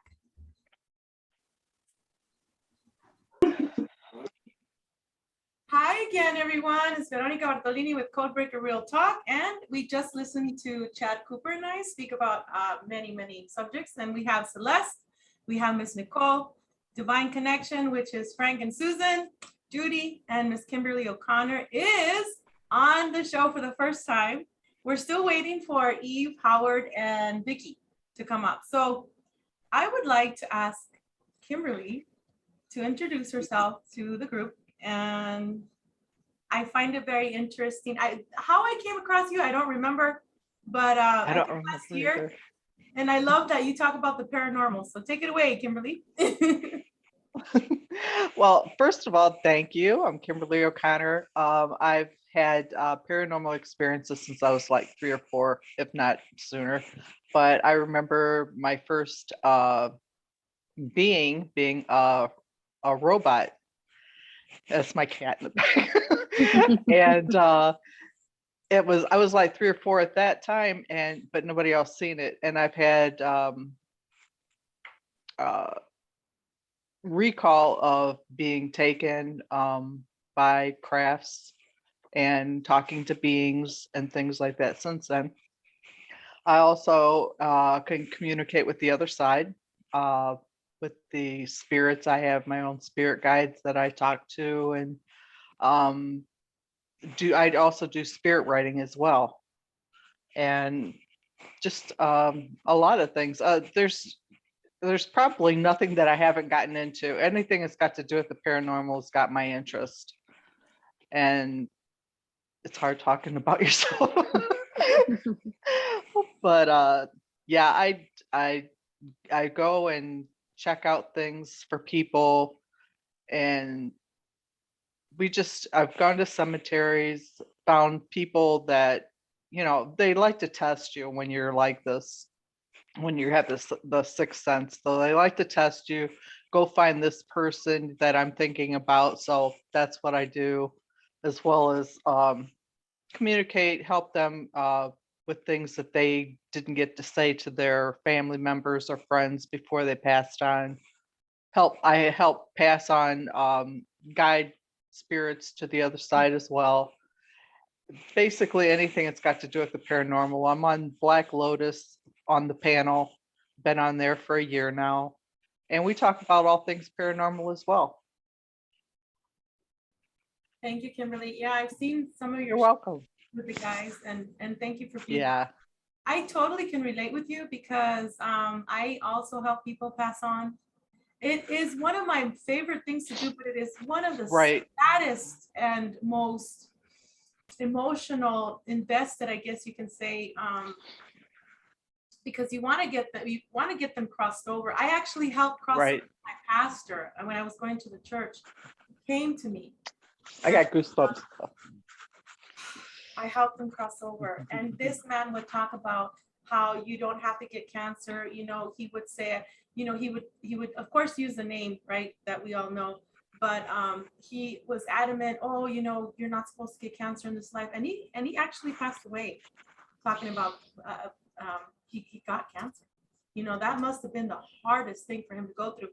He was also in the Marines. So the way he taught the church was very militaristic. We were like perfect soldiers, and that's one thing that I bonded with him because I was also in the military. But for him to come to me and cross over, and then after he crossed over, a few months later, he came to me in the astral again, and he was wearing one of the most beautifulest colors that I've always liked to see him in, because he was so white complected. He had red hair. Is maroon or green, and he came to me in I think it was like an emerald green velvet suit, and on the other times he came to me in a maroon suit, and it was one of them was he was talking to my ex-husband in the restaurant, and he was telling him off pretty much. You should have done this with Veronica. You should have been nicer to her. And because he told me, Mama, excuse me, but I gotta talk to him. And we were like, it kind of like in a restaurant setting, even my kids were around. And then the other time he came to me it was like a classroom setup as well. And my daughter was there too, and my son. So he's still teaching. He's still teaching out there. And it just, I don't think that ever stops. I don't think so either. Mm-mm. We don't never stop learning either.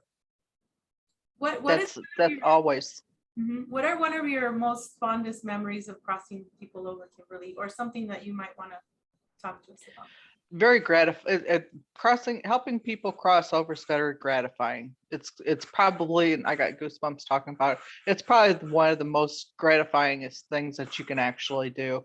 What I used to do was, and periodically I still do, go through the newspaper and make sure that the obituaries and the ones that were in there, just, help them across, each night. And that's what I did.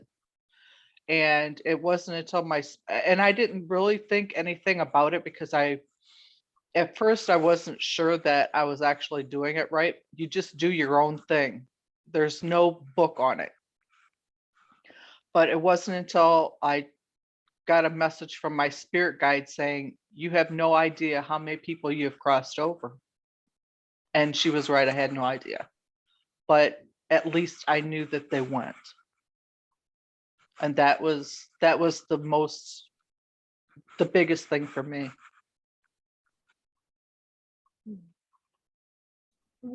Thank you, Kimberly. One that also sticks with me is when I moved here about 3 years ago, and I met a lady. She was my neighbor,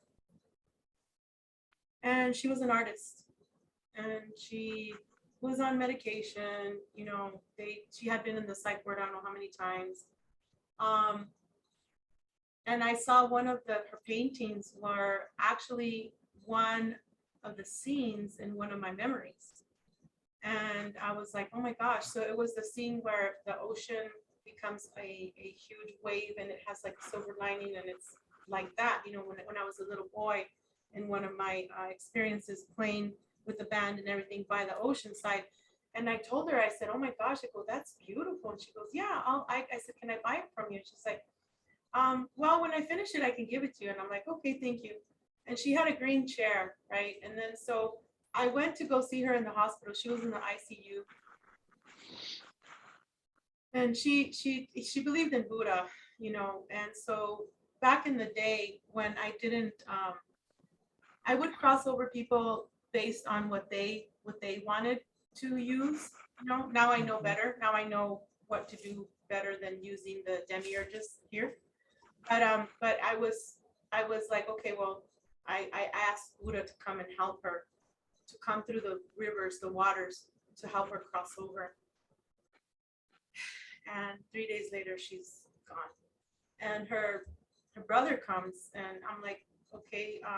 He's like, I can give you her chair if you'd like. I said, oh, okay, thank you. It was the chair, outside chair.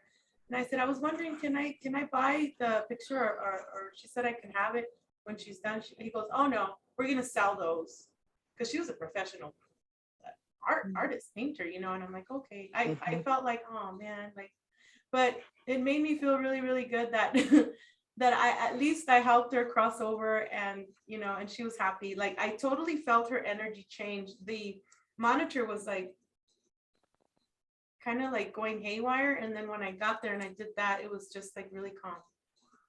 And she opened her eyes and she touched my hand, and oh, I'm getting all emotional, but yeah. Go ahead, Jen. Takes a second to unmute it there, but I'm curious about how Kimberly like maybe crosses them over, because that seems debatable right now. Like, is it, am I hitting a therapy practice? I watch a lot of Alba Wyman, because it seems like she does a lot of service, and puts it online, and she's always putting people into the spark, like, let's grow the spark inside you and go within that. Sometimes she guides them through another light outside themselves, and then other times she has an angel come and work them away. And it's just kind of like with the theories of like there being a fake light, or or heaven being a reincarnation, what are we crossing them over into now? That's where I feel hesitant sometimes, like, and I know there's things out there that we can trust and there's guides we can trust, I'm not questioning like your procedure. I'm just curious about it. No, I just let them know that nobody crosses over alone, and that their families and friends are there waiting for them too, as well as their spirit guides. And that's basically how I do that, just letting Okay. them know. And a lot of times, the ones that I feel the worst for are the ones that are in asylums, ones that are in prison or jail, because they feel that they're not worthy of going across. And that's where you have to give the reassurance that, it's for everybody. Okay, so it's not something holding them back, and it may be a little bit of confusion too, just because of their belief systems and that sort of thing crossing over. But Sometimes you have negative energy that holds them back. I see. Mm-hmm. And I've ran across that too. And because it's like a really big energy compared to them. And but you still have to work with them to do it, but it's got to be their choice. And a lot of times, especially with earthbound spirits, they don't realize that they're even they're even dead to start with, and that's a whole process by itself. Right. But you are guiding them into a light, or you're guiding them to loved ones? Because I feel hesitant sometimes to guide them into a light, because I question whether I'm going to go into it after I'm gone, like, have I been feeding them back into a recycling process, that sort of thing, like guiding people after death. It's like, I don't have the visionary abilities that you perhaps have and have seen, I'm just curious, like, well, everybody is told, basically everybody's background, they're told that you go into a tunnel, a light tunnel or whatever. But, I kind of leave it open-ended because of religious factors. And a lot of times, some don't even believe that that's going to happen either. They just figure that's the end once they pass, and they don't go anywhere.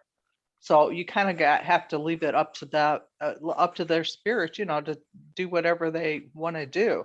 You can't force them. It's not a forced situation. Right. And they'll go wherever I guess they're meant to be. I mean, if Right. they're not ready to evolve out of the recycle program, then I guess they go back to that. And if they are, then they'll be guided elsewhere. So you leave it open-ended. I like that. Okay. Yeah, I feel it's safer that way. That makes sense to me. Thank you. That's good. Thank you, Kimberly. Now that I know what I know, I will not guide anyone to the light. I know. I wouldn't say that, honey. It's just, it's to the light, it's going to be something that's going to be open for them to see. And like I say, they know that there's friends and family that's passed over and that they're waiting for them. So I kind of intertwine the two together to follow the light, or what, go into the tunnel or whatever, because their friends and family and spirit guides are there waiting for them. Yeah. So, but, yeah. I just kind of leave it up to them. Yeah, and that's really awesome that you do leave it up to them, because they're supposed to have free will. It's just that Sure. I just won't do the family and friends thing, because I know the technology that the demiurges have in order to lure them into the recycling bin again. Now, if they want to be recycled again and reincarnated, well, then that's on them. I'll ask them in the spirit. I'll say, okay, what do you want to do? Because I'll have a chat with them and I'll say, well, this is what I know, but what do you want to do as a being? Because I'm not going to force anyone either. You're right. Right. There's one when in 2017, when I had my what they call awakening, I woke up and went to the restroom, and I'm like, I heard mommy, and I'm like, okay, who are you? What do you want? And it was a little girl that was just following me around, and I said, you can either go to the hospital and reincarnate in a baby, you can go to the light. Back then I was, guiding people to the light, or you can stay with me. I can send you back to source. You can stay with me. But if you stay with me, you cannot hurt anyone that's around me. So she's still with me. And the other day I had a friend over, and she felt my foot over her foot, and I said, I'm not touching your foot. It's probably the little girl. My daughter has heard her when she used to live here, and her boyfriend has heard her. So sometimes she'll prank, which is fine, as long as it doesn't hurt anybody. So I give them like also that choice, you know, you can, there's so many possibilities out there, but And see, for me, the source is the light, because because to me, I guess in my mind, that's the energy. That's the one energy of which we all came from, one source. So, and I guess with everybody uh, that's familiar with things like that, a light, the source, one of one being, I think that's, and we all come from that. That's where I get the family and friends that's passed over as well. So that's why the interconnection with all of that. So it's kind of like the same. And you said something about mommy. When I first started doing spirit writing, my kids were at their father's, my ex's, and I was excited because it came right out of the blue. I mean, I don't know, I found myself transfixed on a blank TV. For some reason, I'm just sitting there and looking at a blank TV. And all of a sudden, next thing you know, I'm at the table writing, and I just kind of let it go. And it's my spirit guide writing. I had the ability to do it a long time ago, but I was hesitant because I was fearful of it, because I always have to know extra. I'm always extra. But when my daughter came home, I told her about what was going on, and out of her bedroom, we heard I've lost 5 children. We heard my son's twin go, "Mommy," and my daughter didn't blink an eye. She just looked at me. She goes, "You got to do what you got to do, Mom." She goes, "I'm behind you." And she was actually the ones that was transcribing or asking the questions. When I would go into trance, she would write everything down. It was almost like the Sleeping Prophet, Edgar Casey. yeah, I call myself dream walker, or when I first heard of Edward Casey, I could totally relate, because I can go into sleep or whatever, and if you guys have a question, I'll answer it within that day or that week, you know. And I don't have to sleep with crystals. Sometimes I do, but it's just beautiful, isn't it, Kimberly, to like be able to help others this way. And I find it interesting also. Are you able to go into other people's dreams as well? Like when my daughter needs help or my son, I'm there in their dreams, and then they'll tell me, "Hey, Mom, thanks for being in the astral with me," or you know. Yeah, I usually I do. Yeah, I do the astral thing as well. I do remote viewing, and yeah, it is. It's a really special thing. I think it's a real special gift to be able to do that, because a lot of people stress over, but I accidentally ran across being able to do it by people. A couple from Indiana came to me and actually got a hotel room for me to do this whole, to read them for a whole weekend. I mean, that's a lot. That's exhausting. And I don't think they realize how exhausting that is. Very, very exhausting.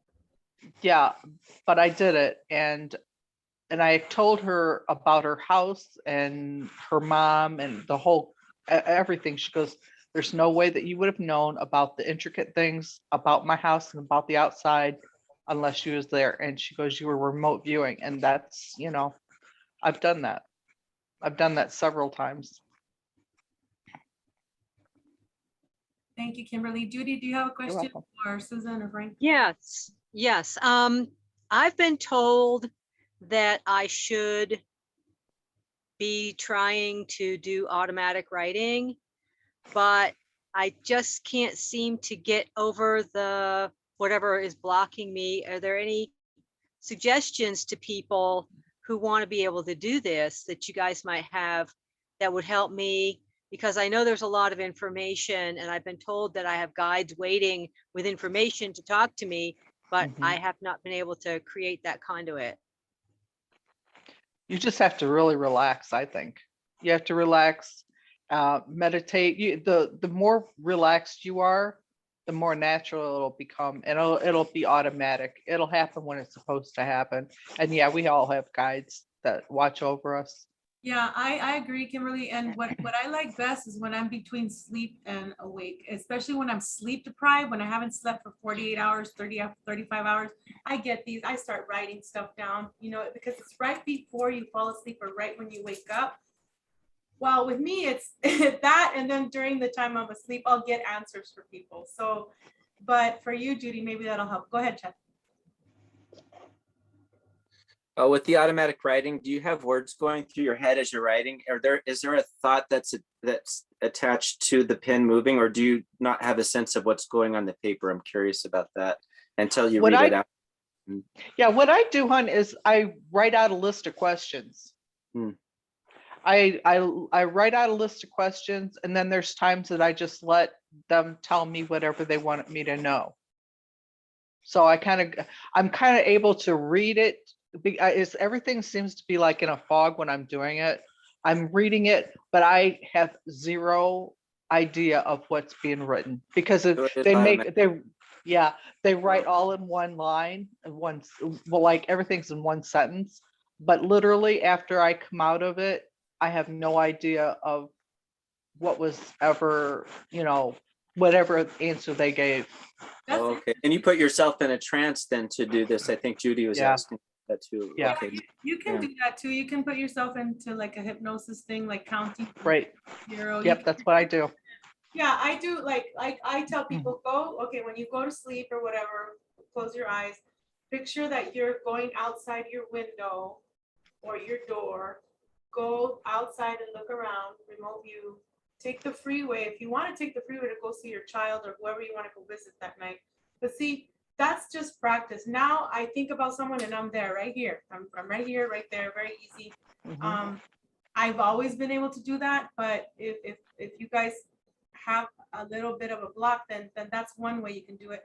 You can also go outside your window or your door and pretend that the clouds has an elevator, and then you ask your spirit guides or your higher self, whatever you want to call it, go with you, and then either descend or go into like an eagle or a dragon or an animal being and go through them, or go to the water or fly above the mountains. That's what I do. And then with automatic writing, Kimberly, I do remember what I asked. I'll make questions and I'll put the questions under my pillow.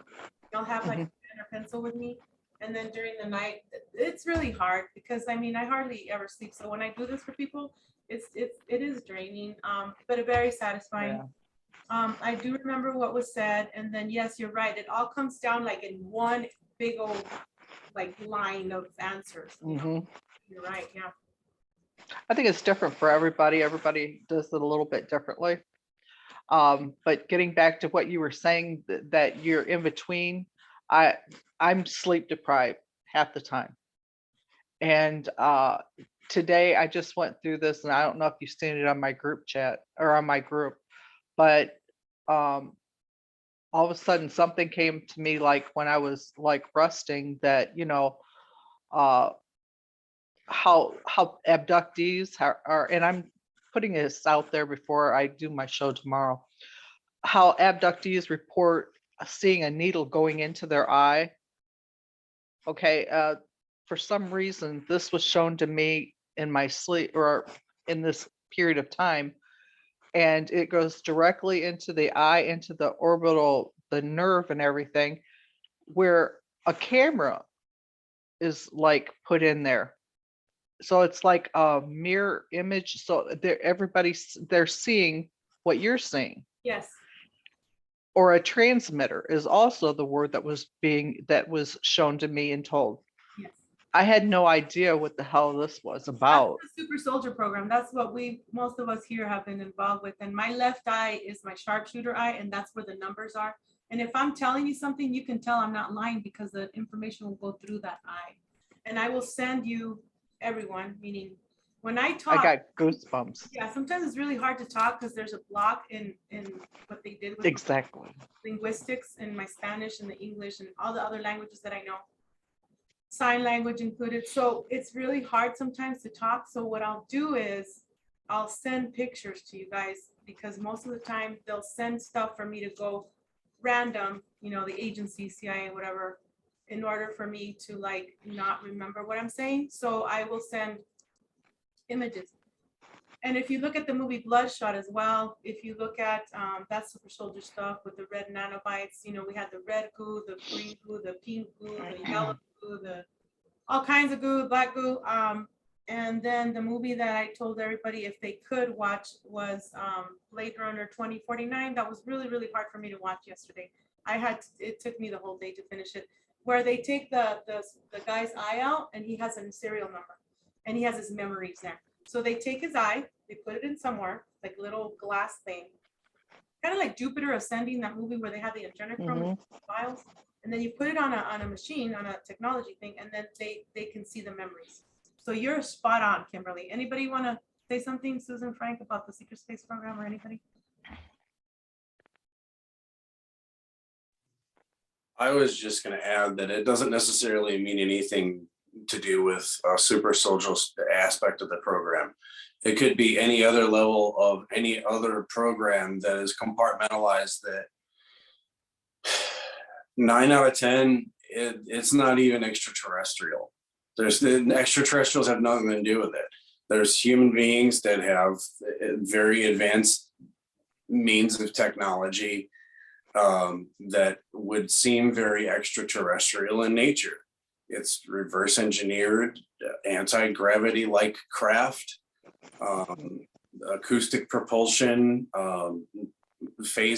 photon propulsion. You know, I mean, they've got some pretty advanced stuff that is hundreds of years ahead of its time, and we're being, you know, I mean, we're being told that, you know, the military and that have, you know, things that are, you know, 30 years more advanced or 30 to 50 years more advanced. No, keep going, keep going, because you have no idea.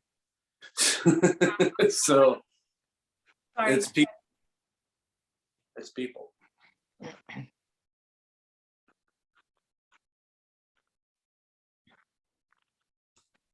Go ahead, Chad. Okay, I'm curious about what you just said then, Frank, because it's kind of like a thought I've been having. Why like Penny maybe was activated, or why certain things have happened in our, you know, why we're coming forward and stuff. So you're saying it's not the secret space program that's involved with a lot of these things. You're saying there's another group that has the technology, They're the ones, and they're the ones in control, because what I've sensed is maybe there's a rogue group trying to go around and figure out who we are, so they can come tap in, get our DNA and stuff, and tap into what the secret space program. Yes, It's all of All it. the above. It's all the above. It's all encompassing. Yeah. You're talking about you know, technologies that Lockheed Martin and Boeing Corporation and things, you know, other companies of that nature are And manufacturing these things. Carter, yeah. On a regular basis. They've been manufacturing these types of craft for quite some time now. So it's all coming down to who's got the money to afford it, you know. And what it is it's the ultra rich, hyper elites that run the show and have been, you know, raking in the money hand over fist. So it could be cartels. It is also cartels. It could be some ultra rich D-bag who just, you know, has, you know, an affinity for really cool stuff, you know, and that, or it could be some, you know, some child traffickers. You don't know.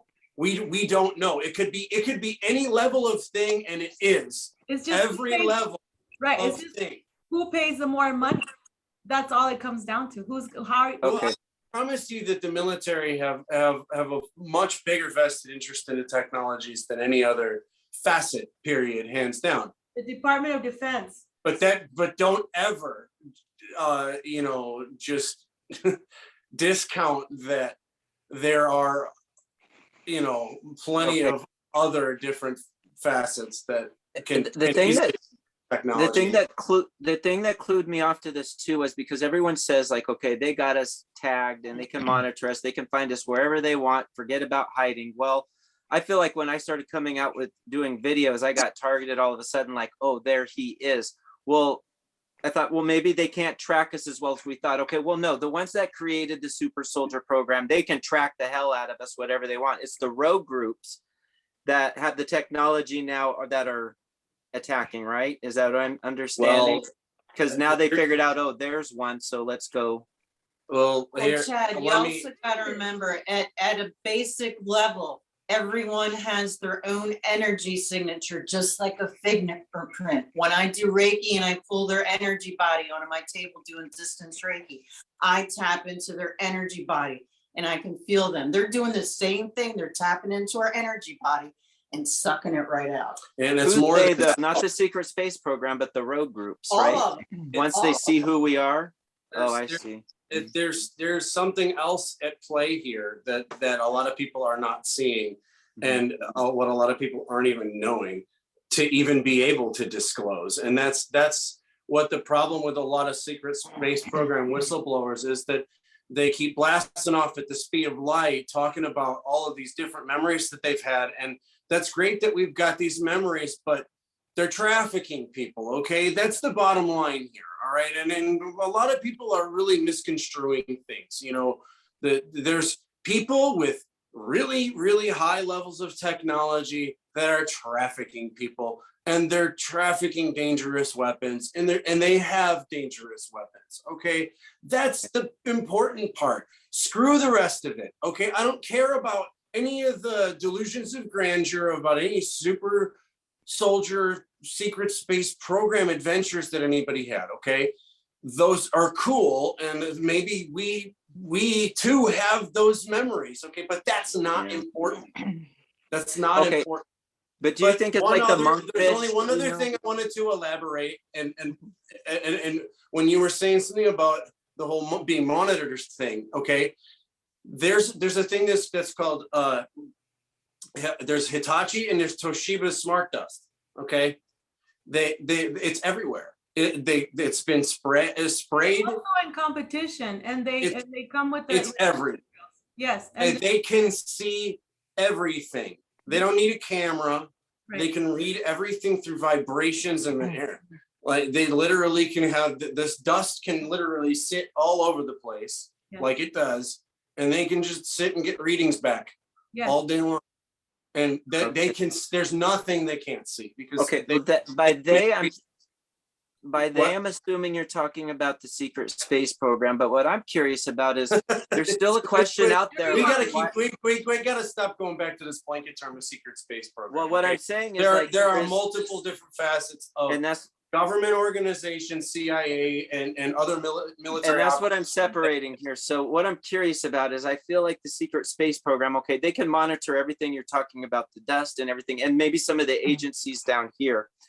But I'm still curious, like, why were certain people activated and why are we coming out? I feel like we're being lured out by somebody that's trying to figure out who we are so we Yes. can be identified. Oh, And well, that's not somebody that's got access to that stuff. So I'm separating that part from who I feel like is luring us out. Like, there's still a question about, you know, everybody telling these stories is where I'm getting to. Yeah. I like that. That's an excellent point that you just made. Very excellent point. Well, yeah, we were talking about that last week, and I'm quantum trance certified, so I'm doing the hypnosis, and we were talking about how I want to go under again. I've only been twice, and I worked on Frank, but we're getting so many answers that we want to keep a lot of this stuff close to the vest and not like. I don't want to say this on something that's going to be put on YouTube. You know what I mean?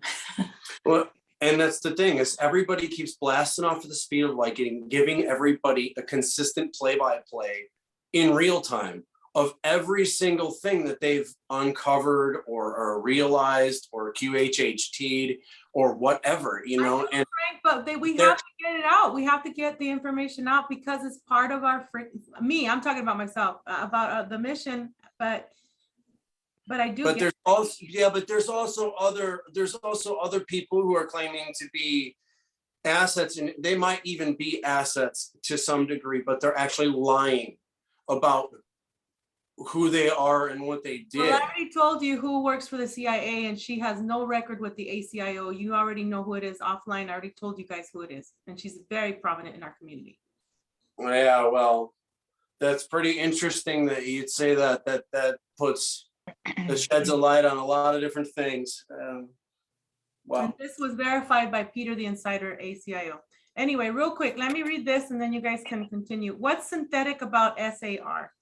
The spatial resolution of radar data is directly related to the ratio of the sensor wavelength to the length of the sensor's antenna. For a given wavelength, the longer the antenna, the higher the spatial resolution. So we are like antennas to these motherfuckers. If you look at the Golden Compass movie, nano dust, every nano dust is either, we got the Chinese nano dust, we got the USA, we got the Department of Defense, we got the Navy nano dust, we got the Air Force Navy dust, we got the ET Navy. Okay, so all of them are in competition. Get it? Because we have all these alters, we have all worked for all these agencies, we'll say. Okay, so our thing is, this is what I talked about earlier with Chad. We got to incorporate our alters so that we're in control, so that we know what the hell they're trying to do with our alters to get us all, you know, mad at each other and fighting. And we got to find out who the infiltrators are, who are the second and third agents, because, you know, they made us into the three agents. You know, they made us into who we are, and then, oh, we're going to be a secret spy, and then, oh, now we're going to be a third. You know, so there's just so much. I'm sorry, I didn't mean to throw everything off, but I had to get that out there because I didn't understand why it came to me the way it did, or even why it came to me. I'm But glad. I found it very interesting. Yep. Welcome to the show, Eve. Go ahead, Judy. I also saw the other day a video, and I don't, you know, I can't corroborate it, but there is, if you're sitting in a crowd of people who potentially have had the several Jabberwockies, and you turn on your Bluetooth, there are all these code numbers that come up on your Bluetooth. It's dialing into the DNA alteration of the nanotech in the body from this new thing. And so that's a whole nother game layer to this that I wasn't aware of. And they actually showed people sitting in restaurants and standing in crowds getting, you could see which numbers were the phones by the symbols. And then there were just these random Bluetooth numbers running down these people's iPhones. And they, you know, and then they separated out people who had a Jabberwocky and people who didn't have the Jabberwocky, and they did a controlled test. And in the room, in the area that was separated with the people who were clean, they were not getting any of these extra Bluetooth numbers. And then in the Jabberwocky room, they got all these Bluetooth numbers on their phone. So these people actually have now their own Bluetooth codes within their body, which is really frightening and very nefarious and disturbing. Yeah, I feel that they were trying to get not only the negative rhesus bloodline, but also the people that are awakened, quote unquote. They were trying to kind of shut them down again because we are what they call whistleblowers, conspirators, whatever the heck they want to call us, you know, truthers, right? So they're trying to get the truthers, we'll say, to buy into the Java baby walkie, what I call that, and try and control us that way. But we didn't get it. I didn't get it. I don't know about you guys, and that's a personal choice. But you have to be aware, if you get the baby Jabberwocky, that's nanite technology, graphene oxide, all that stuff to try and hack you once more. So got to break out of that program. Eve, did you want to say something, Mama? I was actually talking, I had somebody that had contacted me last fall, and they were doing a little experiment, and there was a 5G tower that was by where they were, and they took a plane and they put like certain batteries, I'm guessing like probably either lithium or some sort of a battery in this drone, in this RC type aerial vehicle, and they sent it up around by the tower. And the closer that they got to the tower, The more that they lost control over their drone, and eventually the drone was just flying around really crazy, and then it ended up crashing. But they had no control over it whatsoever. And so that kind of gets me to the point of how much control can they use with these towers, with people in conjunction with this nanotechnology? Are we talking like full on control over the person, thoughts, verbal movements? I mean, how far does the rabbit hole go with this? Exactly. And it just seems like they're making different hive minds for different purposes. Future tech minds, their agendas. How many teams? Like, again, it goes back to God Wars. Frank, thank you for telling us that. Anybody else? I'm gonna go grab some more water, but I'll be here listening. One of the things that I've noticed, like I've had a couple of people that have been in the community have contacted and talked to me regarding they feel are maybe some memories or just waking up and having the same, excuse me, the same dream, so to speak, of the person that they're married to or they're with, having like almost like a type of collaboration with a corporate entity. And so I'm just kind of wondering, you know, I mean, it kind of goes back with what Frank was saying when I came in late, and I really apologize for that, but I had some things that I needed to do. Like, are we, I'm at a loss for words on being, you know, rented out to these corporations, and what exactly are we being used for? Anybody? We are their assassins for their play game, for whatever they want. I'll be back, sorry. No, thank you. Well, that would make total sense. I haven't had a chance to talk to you about what I had wanted to talk to you about, Veronica. So I mean, I want to talk to you not on here regarding this. So I don't want to bring it up, but that's kind of had a situation very close to that come up where I was aware of, you know, what I thought was a dream because I was supposedly sleeping at the time.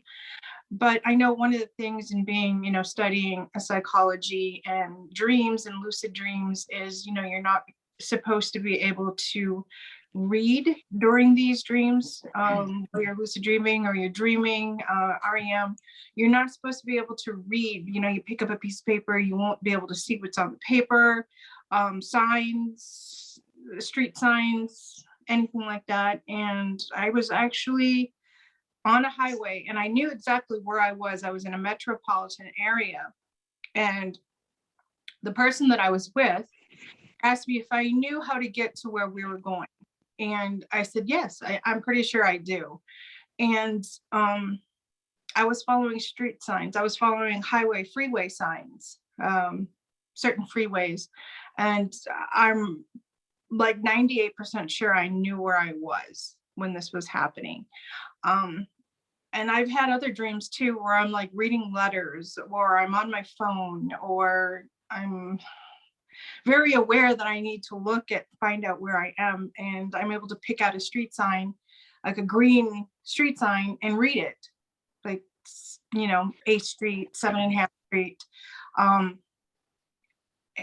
And from everything that I read in psychology class, you know, we're not supposed to be able to do that. That's something that's, your mind just doesn't make that connection.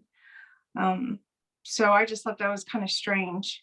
And recently, the one that I'm talking about, I was given specific intelligence, and I was aware of a very famous person and their clone having this project technology, and for some reason they planted it on me. And one of the things is that the person who was corrupted by this technology and was using it for very definitely nefarious reasons was coming to to collect it. And it kind of made it a little bit harder for me to figure out how to hide this information, because they were able to hijack not only other people's thoughts around, but also technology, any type of phones or computers or anything. And it was it was pretty graphic, some of the areas of the dream where I don't know, it was so real. It didn't feel like a dream at all. It felt like it was really actually happening.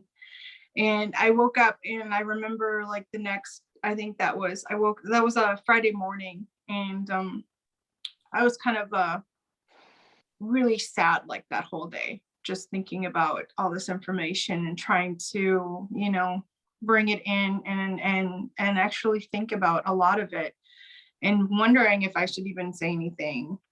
But, you know, of course I share everything with you. So I didn't have any issues on being able to tell you what it was about. I'm just kind of hesitant to bring it up right now. So I'm just kind of skirting along what happened. So.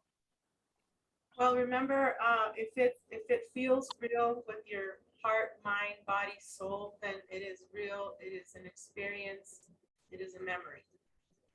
Okay. It doesn't matter if you have a bunch of detail or not, but if it resonates with you to the point where, you know how you get goosebumps, right, Frank? Right, Kimberly?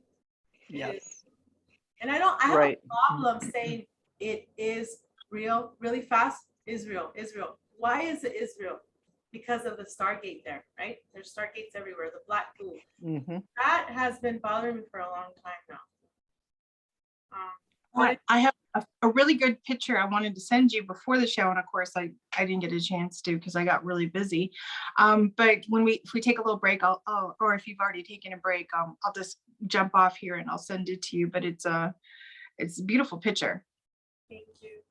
Yeah, see this map right here that I gave on one of the AI classes. Of course, it's not going to let me show you, but we have the CIA, we have Solar Warden, planetary corporations, the Draco feeding to the CIA, mercenary companies, Monarch, Sex Kitten program. So CIA, planetary corporation, bankers in space. We got the Earthlings, contacts, ACIO feeding into the CIA as well. The Labyrinth group into the gray agenda. The Reptilian into also the Labyrinth group. The Tall Whites to the Labyrinth group. The Jahami to the Labyrinth group, to the CIA, the US Navy to Solar Warden. So everybody sells us as assets for their dirty work. Go ahead, Chuck. I just wanted to share the back in regards to her dream that she was making mention of a dream, and dreams don't work that way. If you made a solid mention that, you know, you're seeing numbers or signs or different lettering in that, and that's not the sign of a dream. That's the sign of a memory. Memories work that way, and when you've got certain micro details like that start to show up, then that's not a dream, that's a memory. Thank you, Frank, for your validation. Appreciate that. I've been able to read in a dream one time before when it was a vision that was given to me, and that's the only time, because I've tried to read them before. It's interesting when it comes to memories and dreams, because you can navigate your dreams and figure out what the message is coming through, because if it's like a memory of a past, like something at your house when you were 4 years old, and you're having a memory of somebody in your life right now that you just met, you're making association there, because the memory is the time frame that the dream is trying to tell you about, and it's connecting it to a situation that's happening there. You know, and so with your memories, though, you said you were 98% sure you knew where the place was. So it doesn't seem like some place you've been before, but maybe something that some other part of you is at or is experienced, or maybe a parallel life. What did you get the sense of there the memory came from? I'm curious. Like astral travel? Actually, it was a city that I'm pretty well I'm pretty sure I can navigate that city without getting lost, and looking up and seeing like the different freeways that were in conjunction to the road that I was on. I wonder if you were in Australia, because I had a similar memory like that in 2017. And it was Yes, that's why I'm so anxious to be able to talk to you. We just weren't able to take some time to be able to meet, because it was like every time I was waiting, you were busy, and vice versa. So I didn't get a chance to Oh, and talk. we still have to do a like just a short, quick healing for your father and your daughter and whoever, your cousin. Yeah, we're just gonna get together and send them healing, you know. And now there's two ways of doing it. What I do is I send it through my heart chakra, through my heart space to that person directly, or we can all do it through your heart for them. So it's up to you guys how you want to do it as well. Can I ask one more question too? Was this a memory, or were you slipping into an altar? Because I've done that, like in my dream. I've been in their heads. Do you get a sense that it was a Sometimes dream? sometimes I can make that differentiate from like being in I know a couple of my altars, and I'm aware of them, and I spent a lot of time doing a lot of work with them, and this was me. This was actually me. I want to say I have one altar that she was I want to say like almost like an assassin type, and some of the thing and it's really close. We're really close to the point where I sometimes we're very close, but I know there was one memory or whatever that this the person that was trying to gather this piece of technology, and he was mistaken, because he thought that there was like person wearing like a really almost like a VR, but it was almost like it was like a snood type thing, where it was like a hood that would kind of come over the person, and it was kind of hooked up with these electrodes, and it was yellow. That's what I remember most. And he thought that it was the person who had the technology, and so he came up with, and it was like some sort of either it was a weapon of sorts, but I'm not sure. I want to say something like an ice pick, and he started to stab that person all over their head. But what he didn't realize was that that was his own daughter that was trying to locate him, and he ended up killing her. So I was actually a witness to that. So I don't know if I was like, seeing that, seeing it from. It sounds like he was being hacked MK Ultra to kill that child. And they That's were, what Kimberly just said, and astral the projection, pain. right? yeah. The pain that he went through once he realized that that was his own child and not the person that he was trying to target, and the cries and stuff just haunt me, because that just pushed him even further over the edge to locate this, because he had just held his dead child in his arms, so he was definitely not going to stop, because he'd already pushed himself past that point. It's funny that you mentioned yellow, because in my memory, and this is a real memory, I was in a warehouse with a bunch of us soldiers. I had duffel bags, we had our suitcases in boxes, and they were putting boxes on top of boxes on top of boxes, and I was trying to look for an exit. I couldn't get out, through there. I couldn't see any doors. And then I don't know how, finally I escaped through the ceiling. I don't know how. There was a guy with me to my left, and the screen memory is of an ex that I had. Okay, that's a screen memory there.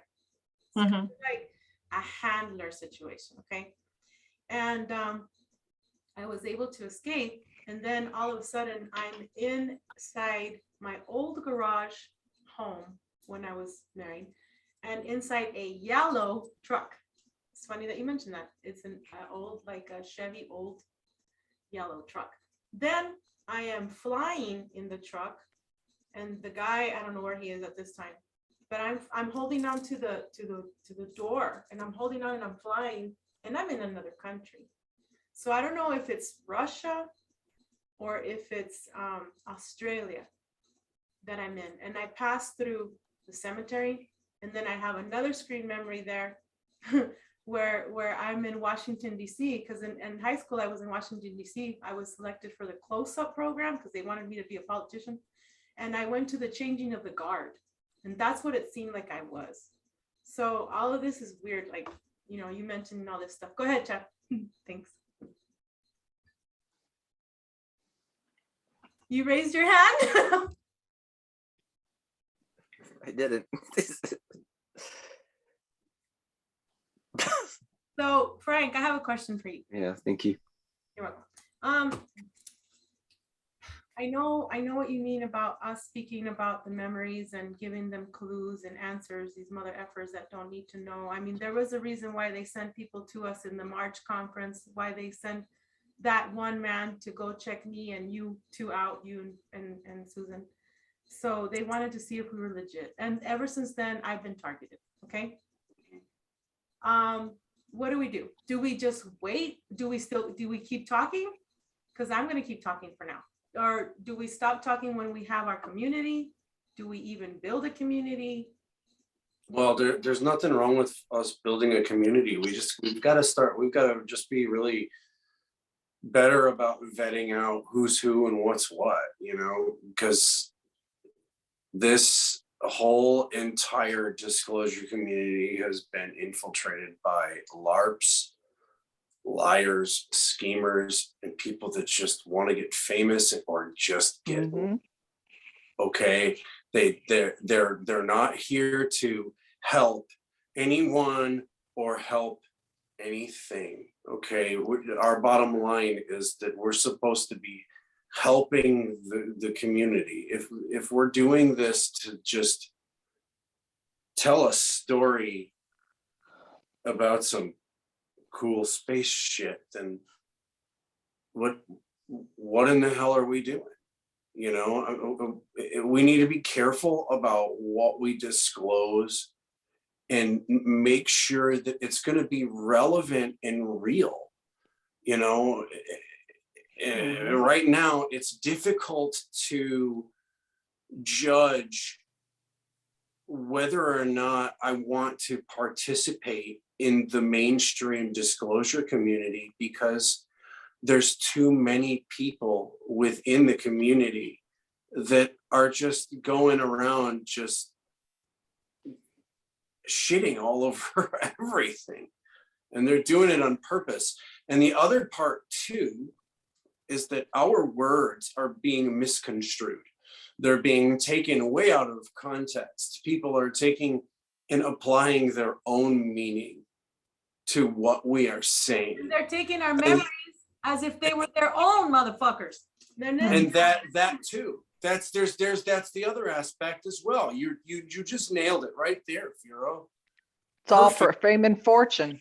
It's that's a dead accurate example that these people are taking our testimonies and they're making movies out of it. I'm literally watching Netflix and Prime and all these other different platforms that have all these different television programs and it's like these people are taking our stories and they're transforming them into their own little version of whatever the hell, and it's like, and they're cashing in. Yep. They're cashing in while we're trying to pay to give our testimony. Yes, thank you for bringing that up, because you know the guy, first name starts with a D and last name is with the F as in Foxtrot. This man charges us anywhere from $500 to $1,500 to speak, plus the table, what we were talking about, Frank, last time. And then he is making a spaceship. That's what his whole thing is. If you look at his webpage, he's trying to make a spaceship. Oh, really? Yes. Okay, well. I'm not going to any more conferences, guys. You want to meet me? Fine, go make an appointment with me. We'll continue doing these groups. I'm going to keep talking. but I'm not going Yeah, to but a fucking conference. the Not thing is anymore. that these guys aren't engineers. We They're are. not engineers. We are. They- They're a lot of these guys that are wanting to talk about creating weapons and ships and all kinds of other stuff, and they're trying to get together with different people. They have no idea what they're doing. They don't know what they're building. They don't know what they're talking about. These people do not have the IQ levels that they're actually claiming to have. No, Not they're by feeding from the long- information. Oh yeah, and they're Yeah. trying to say things about the information. Absolutely, it's not checking out, because when you check one testimony compared to the next one, or one podcast going, and you can go ahead and just check it through and look at the consistency of every single whistleblower or mainstream UFO / Ashtar Command, whatever, comes out and says that, they're this special. Ashtar Command is an actual It's a agent. site. It's, Yeah.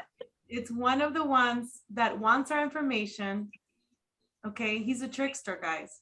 And I remote viewed him. The actual Ashtar Command, he was hiding under freaking Grand Canyon. I told Judy this last 2 weeks ago when I met her. So it's like, it's part of their game. Mhm. They're infiltrating. I know. But they're putting they're piecing everything together. They get a little bit of information from each and every one of us that have had any kind of connection. And that's what they're building on. Then, like I said, they're all for fame and fortune. It's all or writing a damn book. Right. But they have absolutely no information on the exact experiences that we have. They feed off of our information from our experiences, which pisses me off highly. Yes. And I've called people out on that, and I don't like to, but I have in I have. groups. I don't give a shit. I don't give a shit either. Yeah, I can't Yeah. stand doxing people, but at the same time, it's like, people need to know who's Right.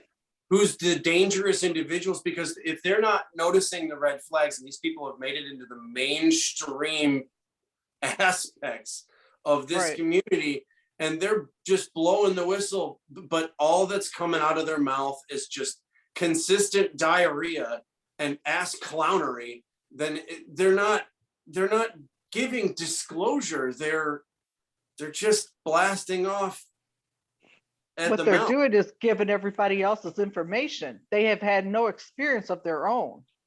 Well, at all. and that shows because Yeah. especially when they start saying different aspects of things, it's like, well, okay, you're just repeating this information that this other whistleblower gave, and you're All the repeating hits. information that this other whistleblower gave. Yep. What about like one of our friends that was in the military was actually part of a torture program in the here and now, and he was trying to tell us that super soldier stuff isn't right, and then he slips and he says, our mind wipe technology is so good after the torture, there's no way you could remember. And we're like, did you just hear what you just said? You just broke your own programming telling us that we shouldn't remember because you do it so well. And that's why they hate us, because we remember, because we are bioluminescence. We are not human. We are from higher than source, higher than the angelic realm, and they hate us. And that's why there's the angels too that are compromised, all the ETs, the Department of Defense, military. You guys, they have sold their soul. Corey Good stole our memories and made movies. Go ahead, Chad, etc. I just want to say too, because I just came into the community myself, that I have not gone to get a regression done on myself, even though I do, similar to Susan, hypnotherapy and past life stuff, because I want this to be an organic experience. And I really feel like I've been guided into this in a way that's been really nurturing, and it's been a lot to handle. Don't get me wrong. My programming's been torn away from me and everything else, but it's a lot to take in for anyone. And it seems like the community is going to fortify people going out and getting regressions done and wanting to, awaken their own memories when that's not the right step. I went to you first, you know, and I had somebody to talk to, you know, and then something to relate to. And then I had time to process it. And now they had time to connect me to some of my altars. I've had time for dreams to happen. I've had time for visions to come in. You know, it's happening at its own natural pace. And I'm not going to push myself. I'm not going to tell stories once they come to me. I've seen things. I'm not, yeah, I mentioned them on some videos actually, I think, but I've had similar. the less they know, the better, you know, as far as I'm concerned about what I know. And I'm going to get the regression done, but when I'm ready for it, when I'm ready for that hardcore truth, and I'm, you know, that. Exactly. The thing is that I've been having these memory bleed through since I was, I had to have been like 3 or 4 years old. So I was, you know, really unclear about a lot of these until I was able to speak to somebody. And, you know, I mean, I kept it for 30 some years without saying anything. And went through so much trauma, and you know, I kept my mouth shut. And, you know, that's just kind of, you know, what we do in our culture, you know, being Native Americans, we don't say anything. No, but not just that, Eve. I mean, I have, you know, Indian blood, but not Native American. I have the blood from, you know, Dominican Republic, but it doesn't matter. It doesn't matter. Yes, we've all been through stuff, Mama, but they want it. Like with me, I was raised Catholic, and, you know, in the Hispanic Italian culture, you don't air your dirty laundry. I was in the military. I was a cop too, like Susan. So it's like, I was threatened by a DARPA agent to stop talking, that they were going to slit my throat. And I keep talking because this is bullshit. They want us to shut It up. is. I have so many people that have come to me, and, you know, in the Native American community, and it needs to come out. And a lot of people, you know, I mean, the percentage of people that have been in this program, you know, not only from all different communities and cultures and everything, but I feel really bad for my own people, because, you know, they were used in so many different ways from like the very beginning, and they're not saying anything. And I'm seeing a lot of alcoholism. I'm seeing a lot of drug use. I'm seeing a lot of losing, you know, not only their lives or, you know, the lives of their children, but, you know, I'm seeing like a lot of these younger generations just can't deal with it, and they're committing suicide. And I've seen so many of my friends, and their heart breaks when they lose a child. And I'm adamant, you know, I wasn't going to say anything either, but you know what? I needed to come out. I need to come and say something, and, you know, let them know it's okay. You know, you can actually, you know, realize that what your memories or your dreams and what they are, and realize the difference between a dream and a memory. And all this trauma that, you know, I mean, I grew up with parents that were married, and we had a home, and I didn't understand why I had so much trauma, why I had just so much PTSD, why I struggled with addiction. But, you know, it's necessary. I need to be able to speak out. I need to be able to bring this out. And I think everybody here is just so brave for coming out and saying something. And, you know, not only just, you know, Veronica, you know, you paved the way for so many people. And I mean, if you just knew, you know, how many people look up to you, and, you know, and Frank and Susan, you know, you're calling the bullshit out, and that's fabulous. And Chad, you know, you're brave too. I mean, everybody has just come out, and it's not just the people that are getting, you know, famous off of this. Screw them. I don't care about them. I mean, I'm not here for them. Right. You know, I'm here for the people that have lost children because their children have been targeted, or you know, the people that are so deep in their addiction, and they're drinking like every day, and, you know, they're just, the potential that was there is just gone, and it just breaks my heart. So I'm sorry, go ahead. It's okay, Eve. I was wondering, Kimberly, if I can read the poem that you wrote for me in 12/21, and then we'll have Susan talk, because I know she had something. Kimberly, thank you. I wrote this with you in mind, love. They warned her not to speak, but she knew the truth. They did all they could to quiet her, short of killing her. And remember, I died for 3 days. I had a near-death experience. My God. So anyway, they did all they could to quiet her, short of killing her, but she refused to be silent of what she knew. They sliced her tongue so she would learn, but she used her own blood to scream the message of the truth she knew. For those who have tried to be silent, but rose above. Kimberly O'Connor, 12/13/21. So thank you, Kimberly. Thank you for speaking too. You're welcome. Thank you for having me. Thank you. Susan, Frank. Oh, I was gonna tell Chad, I've had memories for over 7 years before I decided to do the hypnosis. And I actually got certified because Frank didn't trust anybody else to go into his head. And it wasn't as scary as I thought it was going to be. Yeah, it was traumatic and very emotional because I've been tranced twice. But in those times I saw things that happened in this life and past lives, but I haven't seen any SSP stuff. So, and then I did trance Frank last night and I had trouble getting him to go in because there's a lot of doors that are shut they make a maze of your head. And I had to give him blasting with some Reiki so he would calm down because he started shaking. And then he was fine. He went right into trance and he didn't remember anything and was talking for 3 hours. And I had to end it at that point because we started really late and it was midnight. And then we ended up talking for a while. So we didn't even go to bed till 2. And I will tell you that when you do your first hypnosis, sometimes some of the things, if you go back to your death, are just, it'll explain a lot of things for you where you have blockages in your life now. Because I know that one I saw, Frank and I were in another life and I got run through and I was pregnant. I was 9 months pregnant. And I think Marduk was in charge of his clan because, I saw the alligator creatures and they would only come out at night. They were the ones behind killing me. But I also this was fascinating, Chad, because I also had pain because they ran me through inside of my left hip bone and out through my sacrum on my left side.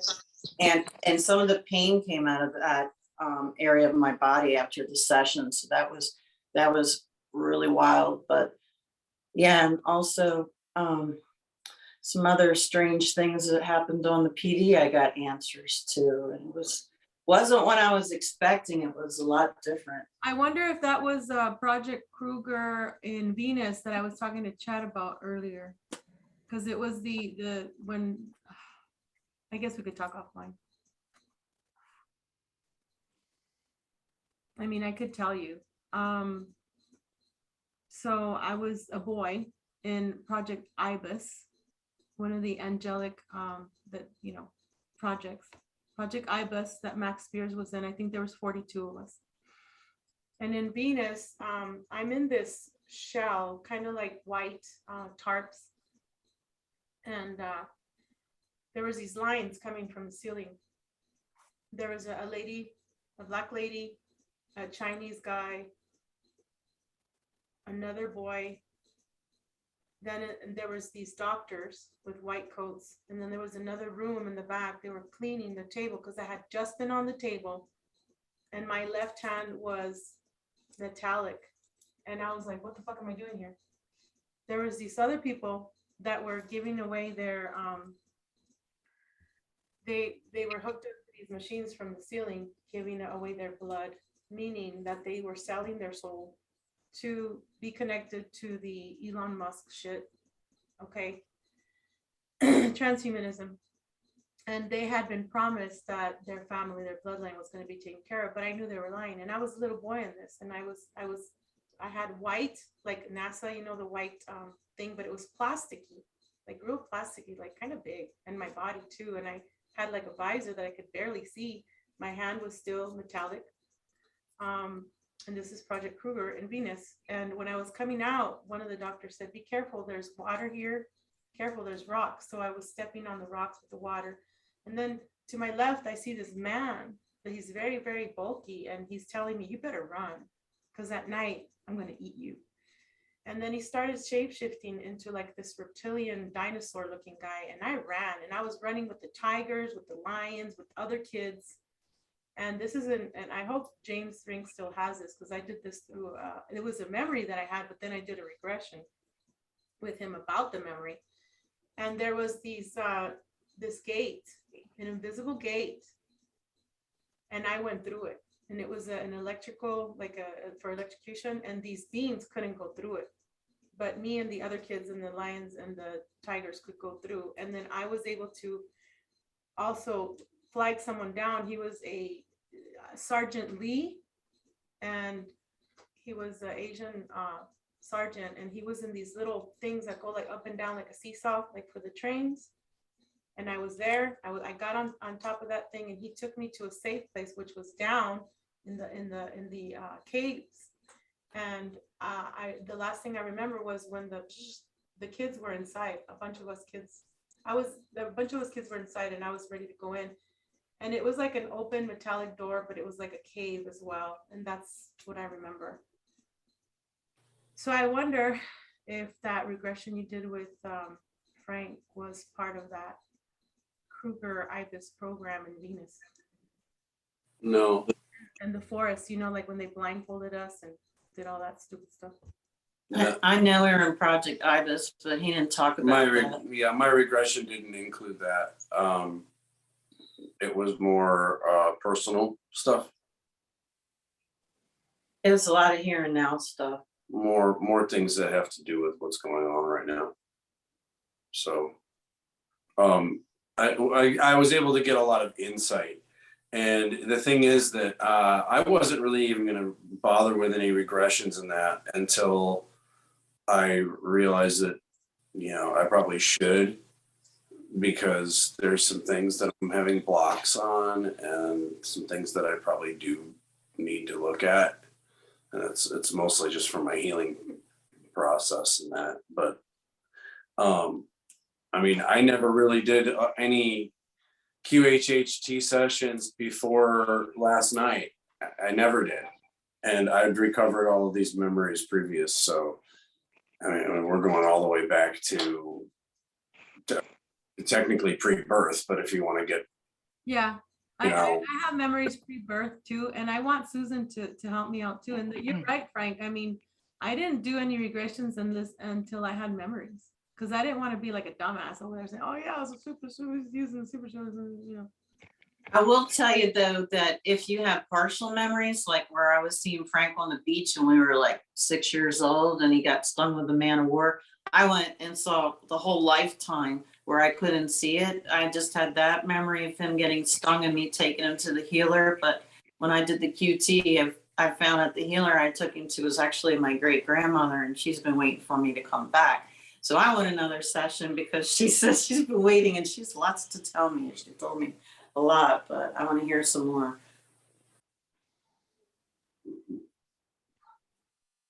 Go ahead. I have a question. First of all, I want to thank Susan for doing a session with me. There's none of it came up Supersoldier program type stuff, but there was some very interesting past life things that are going to be very useful going forward.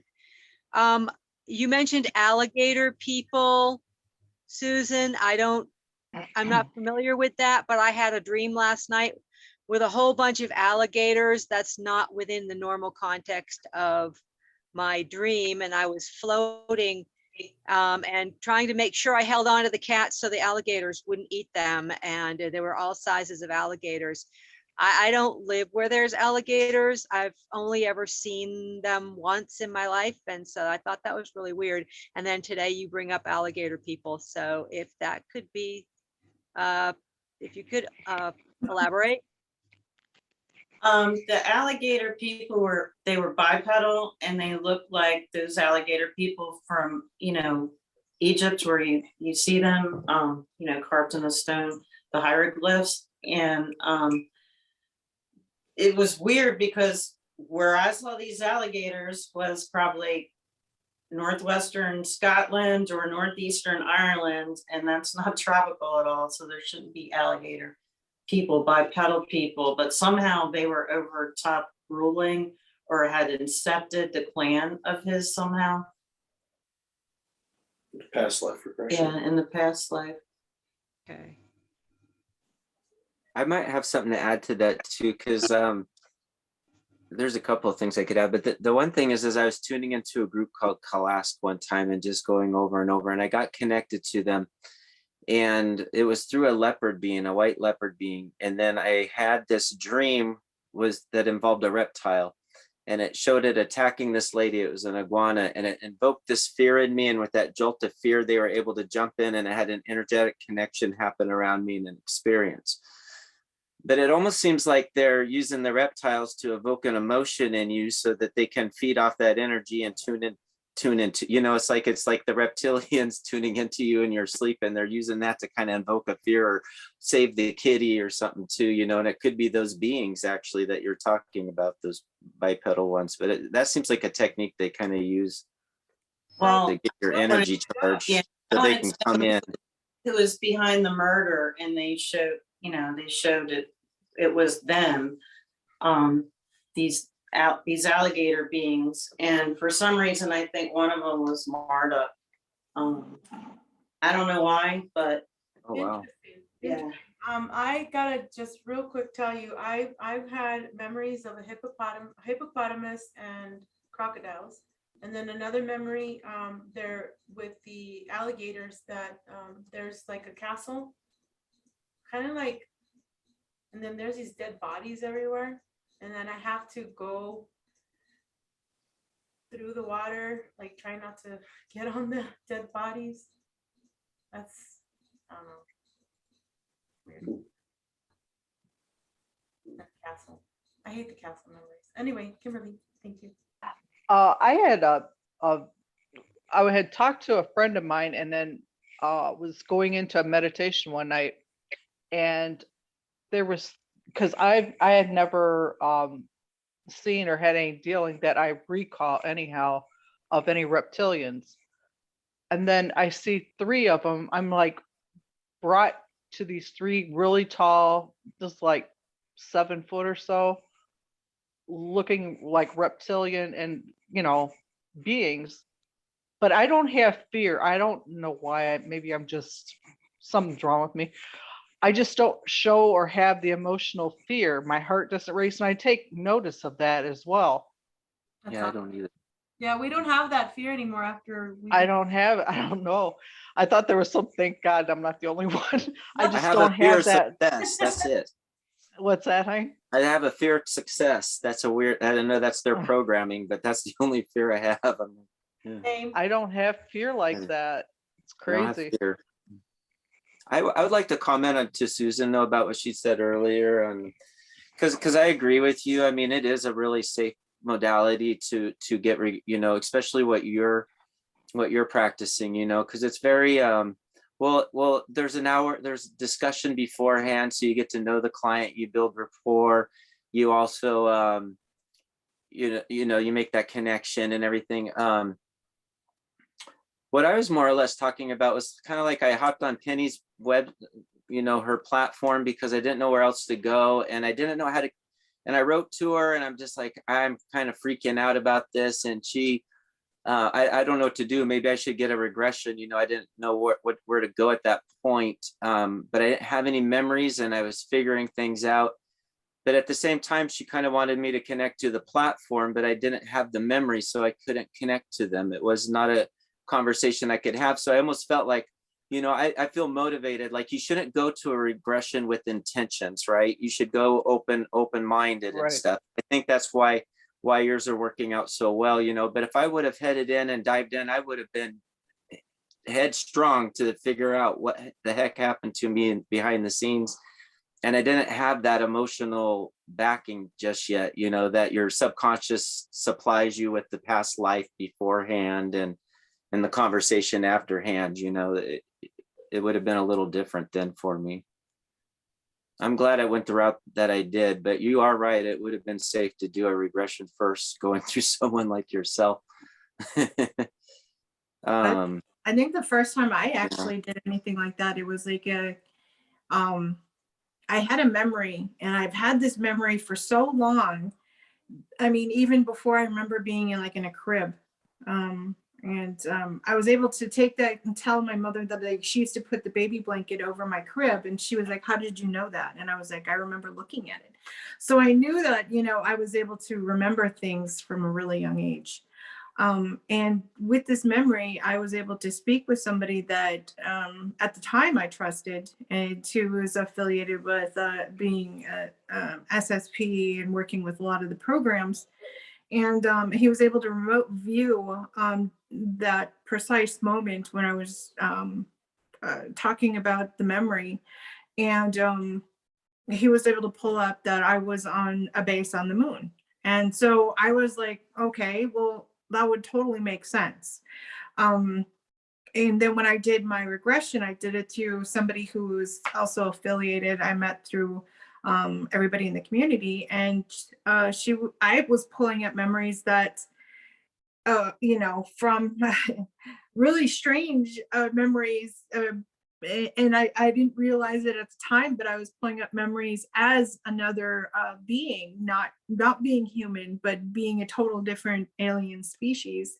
And that I was, used in these programs, and my blood taken from me to be used for other super soldiers. And I had a whole different life. I had a whole different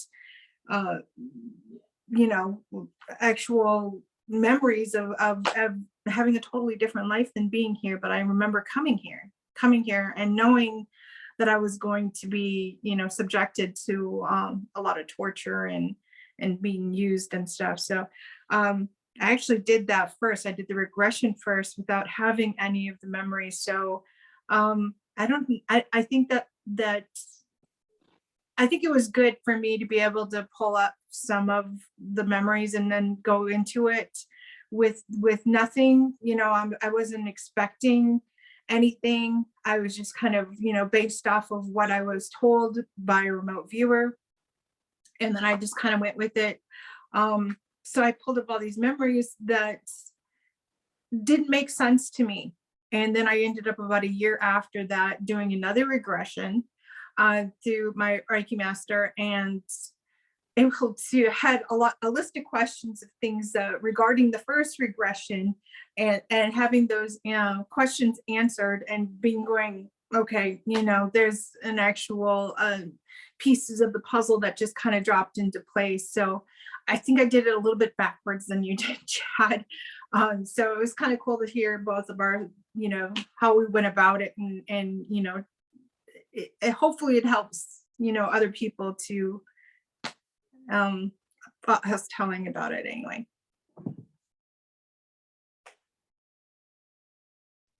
Oh, that's awesome. Yeah, thank you. I'm curious with Susan too, if you get to experiment with Frank some more, about aspects of himself helping out, not alters, you understand, but aspects of himself to help navigate through the mazes and to unlock the doors or whatever that might. I don't want to say too much online, but I can talk more about this behind the scenes, but there may be ways around their blocks, I'm wondering. Yeah, we're working on that. Yeah, I've found a few ways around things, and I'll share them with you offline that worked really well, especially with him, because we had a line of questions, and when he got stuck, I went to his questions. So we ended up doing his backwards, and it ended up being his child self and then his higher self. It was pretty fascinating. Yeah, because I like dealing with aspects of the self. That's a nice approach to it. But then I was happy that I was really comfortable doing quantum trance at this point, because you know how when you first start to take on a new modality and just feel awkward. Well, my last couple ones were so smooth. I was like, yes, this is good. Because you just pretty much, the script is awesome to walk them into, but I found out we can add a little script. Well, okay, I don't want to tell too much. Oh, no, because I've always been We very can curious talk about the script, offline. by the way. I've always been curious about this script, by the way. Yeah, Well, I'm curious with Eve though too. Did you leave your regression feeling negative or positive? Did you have a positive feeling about the negative things you saw, or did it have did you leave feeling negative? Mine, With No, my Eve, first- no, Eve, no, sorry. Eve. I know yours were Oh, okay. positive, Susan. With my first regression therapy, I did it so early on, where I didn't even realize that I had been a part of this program.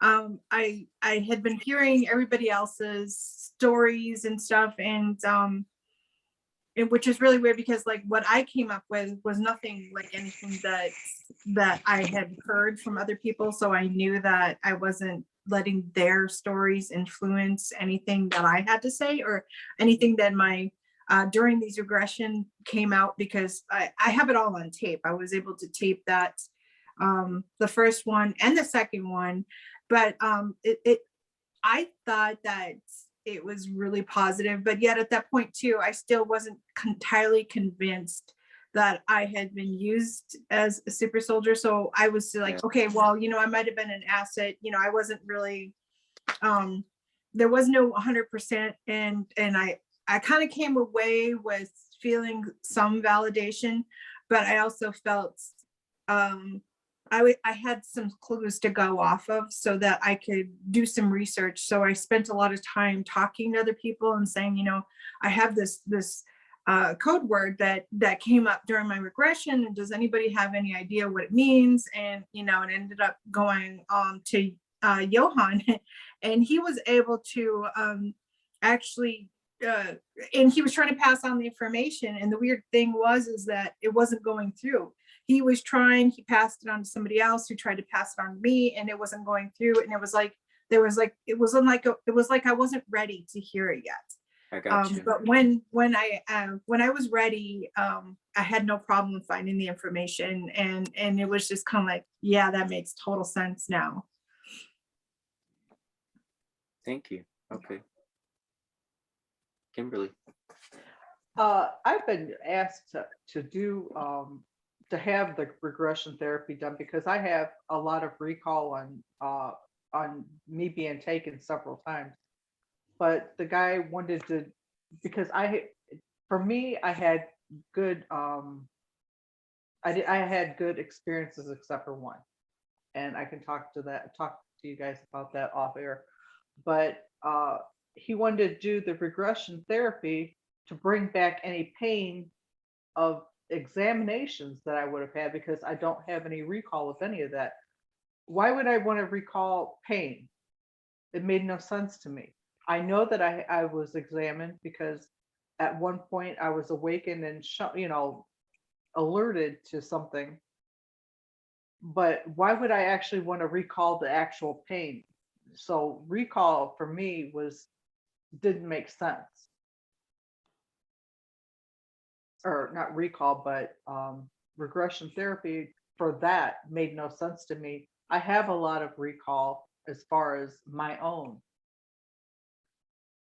like being at the controls, with the other beings, going through like hyperspace or whatever, shown that, actually being able to touch one of the beings as well as being shown beings in great big huge vats with the liquids and stuff inside, as well as huge like banquet sized tables filled with boxes of inanimate little babies, like, or beings.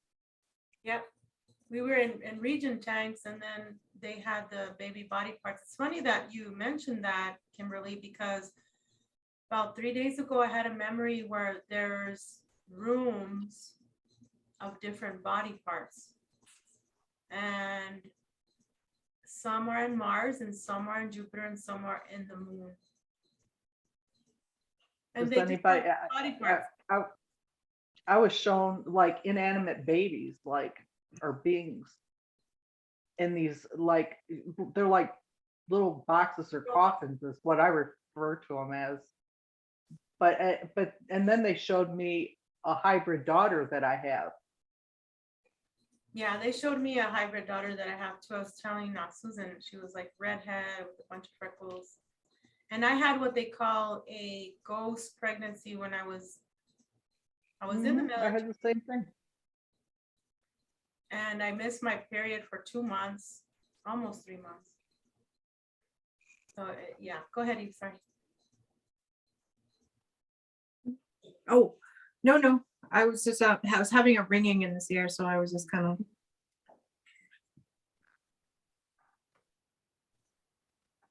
Chad, did you want to say something? Or, Judy. oh, Judy, go ahead. I'm gonna eat, guys. yeah. I haven't eaten all day, so you guys. So Go ahead. we have memories of past life.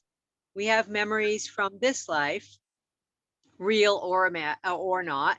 We have timeline jumping, and then we have this other stuff that's surfacing. But there's, and I'm starting to understand, how to discern the differences. But what you guys term as screen memories, I'm not really clear on what that is, and I'm thinking that some of our listeners may not know what is being talked about when you're talking about screen memories, how they get there, what they're for, how they're used. I kind of have a general idea, so I wondered if you guys could explain that a little bit. It's like an overlay of what the real thing is. They don't want you to remember, so they'll put layers and layers of screen memory. Frank, go ahead and say something if you want, because I know you're pretty good at explaining things. Yeah, sure. Well, with a lot of the different memories that you will have had, if say you did go do a term of service, say that was just for reference a 20 and back or whatever, then they would want to overlay a screen memory on it that would basically trick your mind into believing that that's what happened and that was just a dream.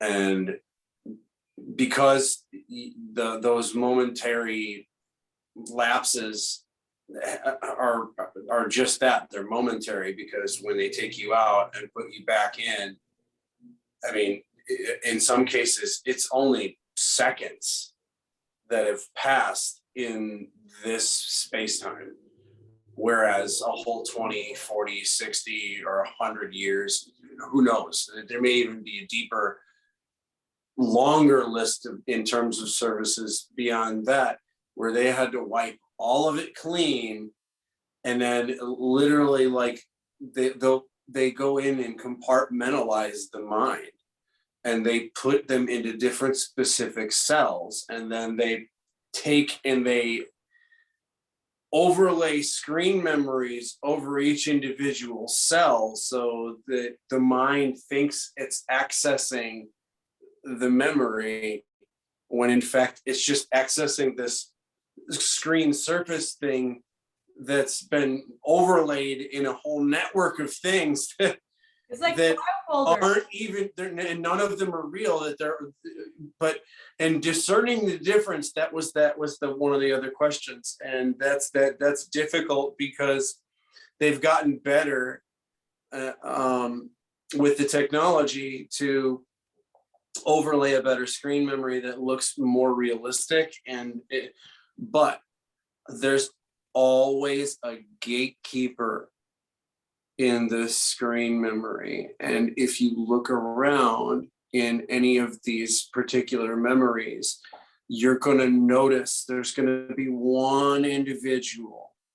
They're going to be way out of place. They're going to look so out of place, and they're going to be watching, they're going to be monitoring what you do in this memory and how you interact with things. And it's weird. And because this is something from my own personal experience, where I caught the the watcher, this screen memory gatekeeper, so to speak. And any time I go up to the gatekeeper and I'll ask him, I'll be like, so what are you doing here and who sent you? And immediately they get wide-eyed, and then it's like their programming malfunctions, and they don't know how to discern what to say or do, so they just revert to a specific response, and the response isn't going to make sense because it's the programmed response that this specific screen memory was given. For the And this gate, that's it. It's this etheric thing. It's just an etheric screen memory, and it can get wiped away. And once you interact with that gatekeeper, usually it blows the whole damn thing apart. It ruins it all. And some other times, like especially if it was an older screen memory they used older technology with, it's cloudy. It's cloudy. It doesn't. Things are out of place. It's almost like certain things are weird on purpose, but it doesn't make sense that it's weird on purpose because your mind wouldn't make it that way. so it's immediately a red flag if it's something that you're knowing to look for. But you got to consciously know to look for it, or even subconsciously know to look for it. Otherwise, your mind doesn't pick up on it, and you're just like, oh, well, this is just a dream, or oh, this is just one of those memories that I was trying to figure out something about, and then and in reality, it was just bullshit. It was just a bunch of crap that they fed your head to go over the top of an entire decade or 2 or 10 decades worth of information is sitting underneath it. And once you get past it, you'll start getting to it. But the thing is that you got to remember that in a lot of cases, it's decades of information. It's going to take a while to get this stuff through. It's going to take a while to get it out and analyze it, and then actually understand and have a clear view of the contents. That could take weeks. It could take months. It really depends on the person, and it depends on how well connected you are. And the more you do it, the better you get at it. So there's that aspect too. Feels like the awakening. Say again. Well, Kimberly, say again. I said it just feels like an awakening, like, everything is clear, like somebody just pulled the veil off and everything is seen and everything looks different. Everything's clearer than what you had been told and shown. Yeah, I'm glad you said that. And Frank too, because I've had so I have a lot of practice every night that I have PTSD really bad. So every night when I'm trying to sleep, right before I go under, sometimes there'll be this man with a bunch of kids saying, come here, we're going to the beach. Because I always talk about wanting to go back to the beach. I miss it so much. That's why I take so many baths, right? Because I miss my mermaid times. But and then last week there was this guy, he had a beard, he had a hat on, and he was in the truck, like kind of like a hillbilly type. Then I saw his eyes, and they were like kind of like a greenish blue, like a gray. And I'm like, what the hell do you want? What do you think you're doing? I said, who are you? What do you want? And he just looked at me like, and boom, he disappeared. So it's you got to get to the point in your astral right before you fall asleep of, are you going to go with these beings that they're pretending to be these things that they're not? And then I always say, I do not consent to astral sex. I reject astral sex. I'm not going to, participate in that. Susan, were you going to say something? Oh. And speaking about 3 years old, Eve, I have memories of being before pre-birth, and then at 3 years old, I told my mom a few months ago, I said, Mom, how come you would hit me all the time? I was only 3 years old. And she goes, I would hit you, and your father got pissed off so much one day because you would take off to the neighbors and we didn't know where the hell you were. So one day your dad got really mad. And I'm like, and he hit you, because my dad's only hit me twice. My mom would hit me all the rest of the times. But I was like, oh, cool, okay. I knew I wasn't dreaming. I knew I would take off at 3 years old to the neighbors, because there was a little kids pool, with water. And all I remember is going under the fence. We lived in Nogales, Arizona, in front of Lincoln Elementary and Head Start right there. So of course I'd go under my fence to the neighbors and then swim in the water. And then next thing I know, I'm being hit by my mom. Where the hell have you been? So it's just weird, all these things, memories. They make sense now. But I've had many, when I was a kid, I had many nightmares of, people with their half faces falling off, bloody, and me having to kill them, and then men chasing me, and always chasing me, the men. And some had, guns with them. Always running upstairs, downstairs, outside, in Mexico especially, because I would go in the summers to Mexico to see my grandparents, both sides. And I remember being so scared because they would whistle, "Guarita," and I'm like, I'd hide. Always a target, always, like, didn't matter if my hair, because when I was a kid, it was like really red, fiery red, and they thought I was a gringa, an American, and always after me. I always had that fear when I was a kid. Like, why are they following me? Why are they chasing me? Like you were a target. Yeah. And see, all along, I didn't know until now that I'm older, and I've got to speaking about all this stuff, and it makes sense. Did you guys want to take a break, or we're still good? Because I want to eat, and I'm going to eat online if you guys want to keep going. Chat is I'm good. all right. I wouldn't mind a little break. Yeah.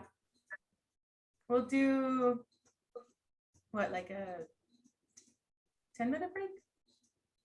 Let's do 10 minutes. Okay.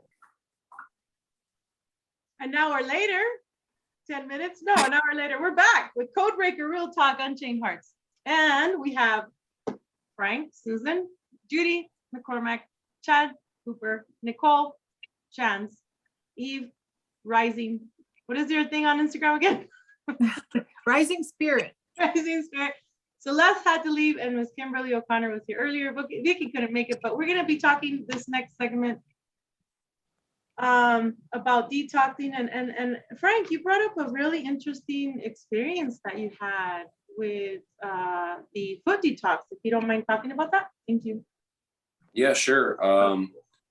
This weekend I had a chance to do two different foot detoxes, the ionic foot detoxes, and with the first detox, it pulled a heck of a lot of toxins out in that and some heavy metals, but it wasn't anything to really write home about other than that it was a lot of toxins and it was really gross. So I come in a second day to go do another detox, and I noticed that it was a similar level of toxins, but what was really interesting about this one was that there was like little worm-like segments of what looked like black goo or some kind of blacky kind of substance that was like real, I don't know, it was kind of gross. And I don't know, I was just kind of paying attention to it a little bit just because it was like, oh, well, that's interesting. Those are some pretty big globules of this black stuff that seem to have come out of me where, through my pores in my feet. So what in the heck is this stuff? So, I'm kind of poking and I'm like, well, I need to get some pictures of this stuff. My phone's dead. So I'm like, of course my phone's dead. I can't document this. So that even adds even further insult to injury because of what happens later on when I actually go to clean it up. When I realize that the multitude of little specks of these little black gelatinous masses had collaborated inside the water and had joined one another and had created a series of like 2 or 3 solid looking like bars, like as if they were like put into a straight line bar in like, you know, like it was relatively thin, so it was like a flake of it, but it was uniform, and then it went inert because the ions stopped flowing or whatever, but it must have made whatever it was inert. And what's really strange is it was almost like it was made out of a whole bunch of microscopic squares or little grid-like structures that could very well have been something graphene or microbiotic in nature. It's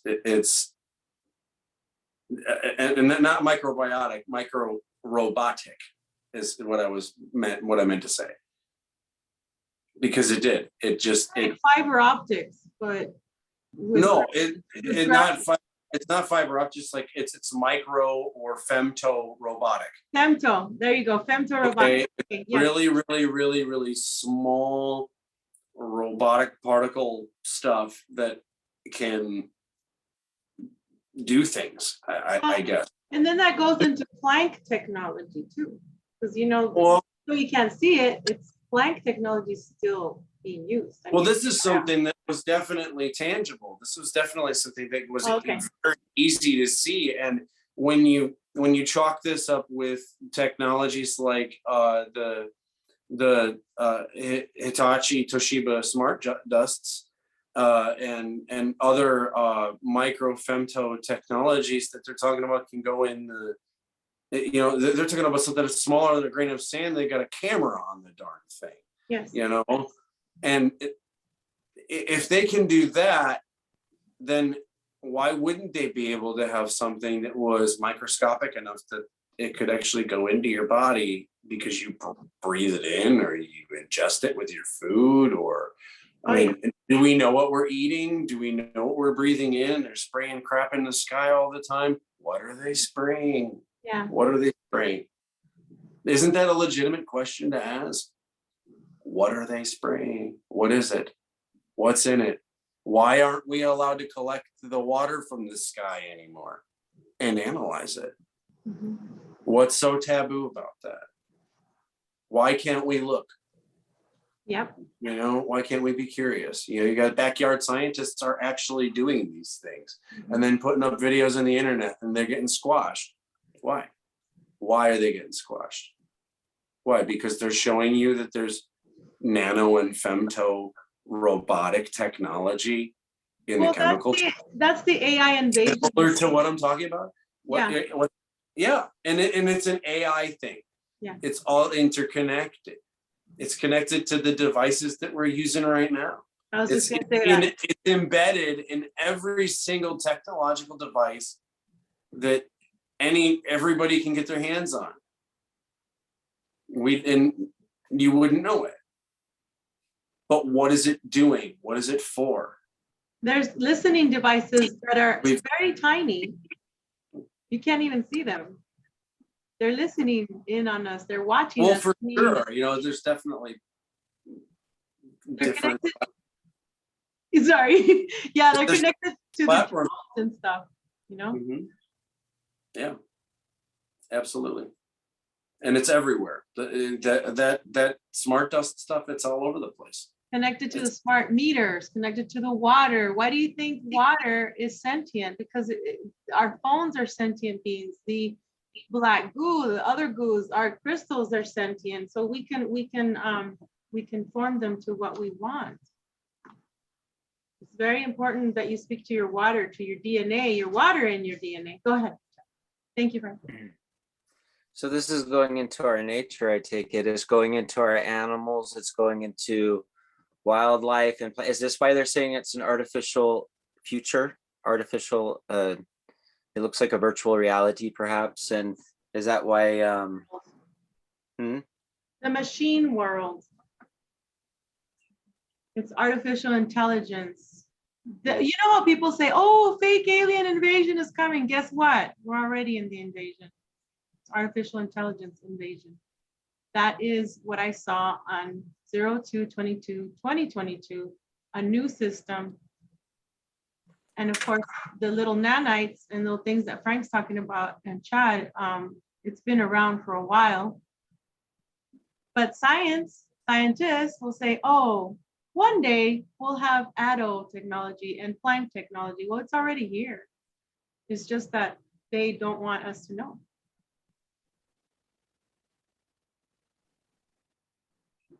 Judy, did you want to add something?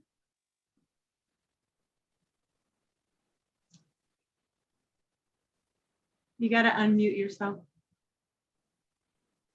Sorry. It's okay. Okay, so detoxing is, part of what we do to try to take back the control of our body from the things that we put in it that, or have been put in it that we might not know about. So the show that you did with Lexi Eisenhower and her work with Jeff Mamora, about talking about just getting rid of the third dimensional parasitic infections and invasions that you get just from foods and things. I've been using during the full moon, as they had like start before the full moon. One of the things I was doing was using pink sea salt and water to help remineralize, and then after the salt, using a wormwood, black walnut, clove mixture tablet. I don't take the full dose because it's too harsh for my system. It really, really is. And then along with pumpkin seed oil, because I can't eat nuts. So the pumpkin seed oil paralyzes the parasites. The other combination kills the adult, the larva, and the eggs. And then you make sure that you flush your system well so that the toxins don't get stuck in there. And that was a great big part of, getting mental clarity. And then, choosing healthier diet choices. And then working out in the gym is really super important to just keep circulation going, fitness going, get your endorphins and being strong. And it helps a lot with positivity. And a lot of people who have been in programs and targeted and have trauma have body dysmorphia, have image issues about their body. So getting in the gym and working out and feeling good and taking care of yourself is like super, super important. And this kind of can, and then Chad, I think, can really speak to some of the great things that he does to work on this too. Thank you, Judy. Sure. I mean, it's ultimately going to be a holistic, that we can speak on some of this, and holistic is all inclusive, but it starts with, mental cleansing, all that kind of sort of emotional cleansing, and then also physical cleansing. With the physical cleansing, a lot of heavy metal detox. I do blueberries and cilantro every day, blended up, spirulina and wheatgrass, bananas and stuff like that. And then I do start my day off with celery juice, because that is something that's been proven to, or I don't know, it's alleged, but it seems to be healing people. So I go with it. And then I start my day off with the lemon juice or lemon water, just first things. And then I get to move into salmon and spinach or sweet potato or something like that later on in the day. I also make pine needle tea. We've had a lot of trees just fall down because of the snowstorm we just had recently, and or a few months ago. So I went and collected a bunch of the pine needles and stored them in the fridge, you know, chopped them up, put them in little plastic bags and stuff. And I just used my last batch today. But then I also will make sweet potatoes. And then with this is once a week, you know, you don't want to do it every day, but like pine needle I make once a week. And then the scalemic acid in that, I believe it's what it's called. I may be mispronouncing that, but it's good for spike proteins and things like that. Proteins that are spiky, I guess. Anyways, and then I use that water that I make the sweet potatoes in to make my mud water, and I add like chaga and reishi and turmeric and the golden milk, cinnamon, and all that kind of stuff. I also put in moringa in that and just a few other things. I always put MSM in everything that I make too, the MSM stuff. I also do zeolites. I pretty much do that daily for about the last 6 months. But I stopped subscribing to that. I actually forgot to cancel, and they kept sending it to me every month. But so I've been doing it a little longer than I intended, but it's supposed to be really good. So maybe that was on purpose. And then, well, I do drink a ton of carrot juice, because to me that was the most practical. It was like unpasteurized. Well, I mean, maybe even it's just a little bit flash pasteurized carrot. Just seems like it might keep its integrity a little bit versus a fruit juice. And it's like $6 for a half a gallon or something organic. And it's just so easy to just pick up and just drink, you know, and I drink that almost daily. I've never turned orange, but you know, it makes me feel good. And then, so fresh juice. And then staying away from oil, because oil blocks the cleansing process. So you have to really eliminate even healthy oils. Unfortunately, it's okay to have them after maybe you've had a period of cleansing, you know, you've done your morning routine and your afternoon's gone by. And then for the evening, you're going to have a meal, but it's going to slow things down there. So I stay away from the oils and everything. I do exercise. I do Pilates. I do basic core exercises, nothing for like to build muscle or anything. I just do things just for core strength. And then yoga, you know, because I like to get my energies flowing and everything. They can get locked up, and even just the once a week that I do it really does help. Just to go up into a down dog, you know, you can do it every single day religiously if you want, but just getting it in once a week really opens things up inside you and gets those energies flowing. You know, and then as far as like protecting yourself from, well, I mean, ultimately we should all be getting into a place where we're growing our own food and where we can be our own dirt doctors, you know, and taking care of things and cleaning our water, you know, I don't know, figuring out a way to get around this. But meanwhile, just sticking to the freshest foods possible, I guess, at least processed. Except for your cheat days. But I don't know. I think that's about it. And you know, and I really don't try to add more toxins than I already have in me. You know, you got to watch all the scented products, no false fragrances, no, you know, you got to watch the soaps you watch. You got to, you know, you got to stop taking in all these chemicals because they're in everything. So it's like, I'm glad you brought that up, Chad. That's a lot that you do, by the way. It's awesome. Can I go visit you for a week? I want to do some Pilates. I think that's it. I don't know. I feel like there's more missing. But yeah, you know, you got more. You got more to share. You'll think about it right now. I'm gonna do that foot ionizing though, because that sounds nice. I love taking the hot baths. Oh my gosh. I don't know what I would do without my toe. Make one, I guess. Well, I like hot springs, but yeah. Oh, nice. Do you guys have hot springs over there where you are? No. Not where I'm at now. But if there are, wherever anybody is, I'll come visit. Yeah. I like the pine needle idea because I have pine trees here. I think I'm gonna start doing that. And then I like to drink coconut water. I want to do the spirulina because I've heard that so many times. You have to do a combination with that one. It has to be spirulina and the wheatgrass apparently, because one pulls the heavy metals out and the other one removes it from the body. So Combination. yeah. And then the carrot juice, I have a juicer and someone gifted They're a me. pain in the butt to juice. It's just easier to buy it. I know, I was thinking about that.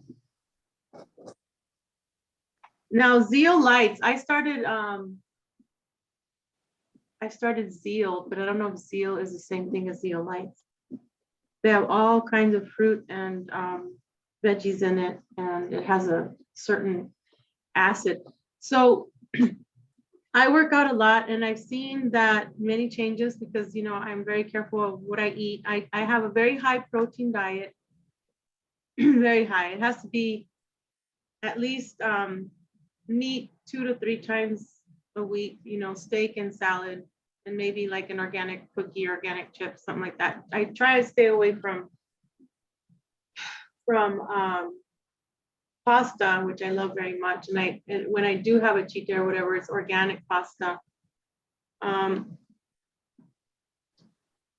Scalemic acid, what is that about, Chad?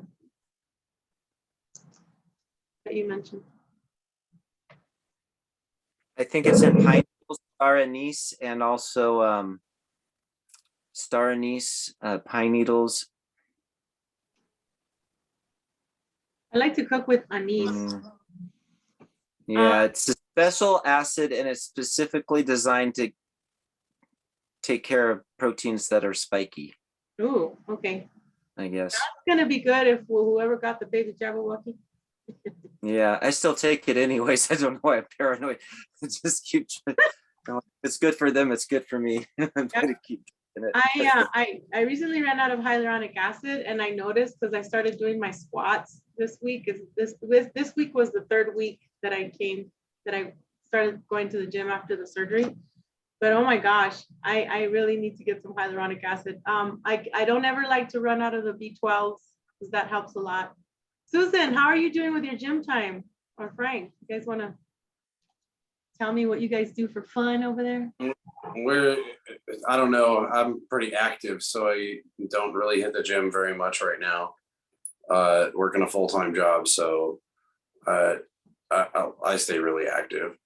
But as far as like diet is concerned, we do a lot of superfoods, a lot of super greens. We really do everything we can to try to stay alkaline as much as possible.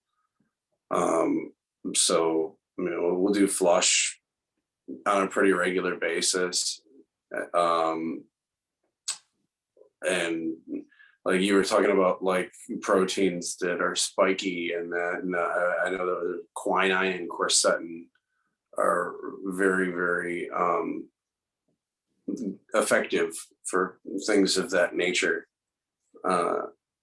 As you know, who would think that it would be something as simple as boiling the rind of a grapefruit, or just eating the rind?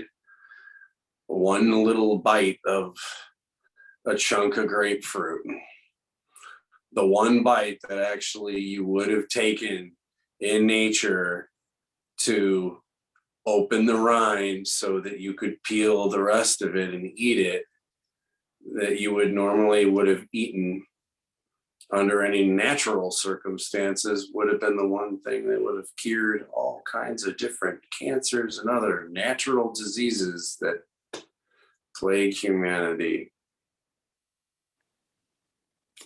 Weird, right? Yeah, a peel, a stupid fruit peel.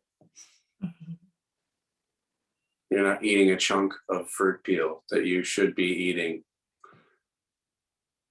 and it'll keep you from getting cancer.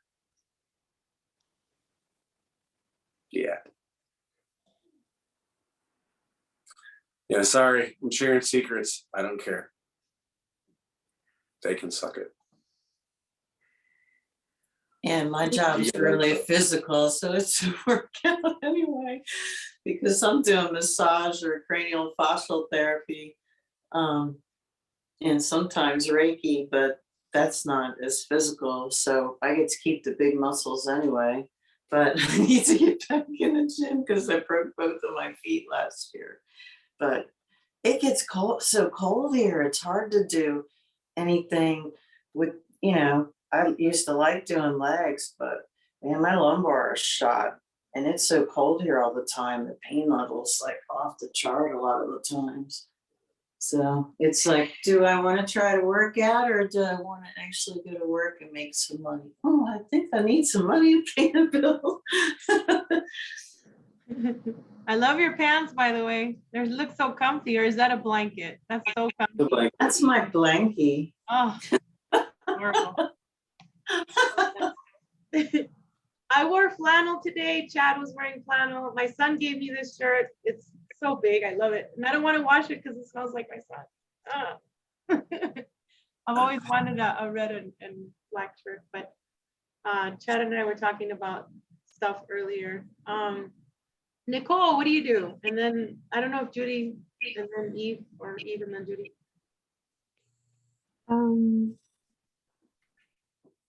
I don't know about eating organic, but I do cook. So I don't eat a whole lot of processed foods. And because of the mixed company in the house, it's kind of hard to keep healthy food. I'm the only one that's really concerned about that. Everyone else is very picky with what they eat. I do know with me personally, I'm very careful with like the body washes, lotions, and oils because, I could put something on my hands or on my skin and within 5 to 10 minutes, I can taste it. So, I assimilate very quickly. So I'm, very careful with what I come in contact with. My sister teases me all the time about that. She's like, oh, there you go again. Yeah. Sensitive taste, sensitive smell, kind of a thing. So in regards to exercising, my workday is sedentary for the most part. I'm on the computer all day. So I'm just now getting back into moving the body. When I was younger, it looked like I was living in the gym and I didn't. I remember one time, the guy that I was dating at the time, we were thinking about getting a personal trainer. And so we went in and went through all the workouts, and he was mad at me because of just that one session. I mean, I couldn't put my arms down for about 3 days.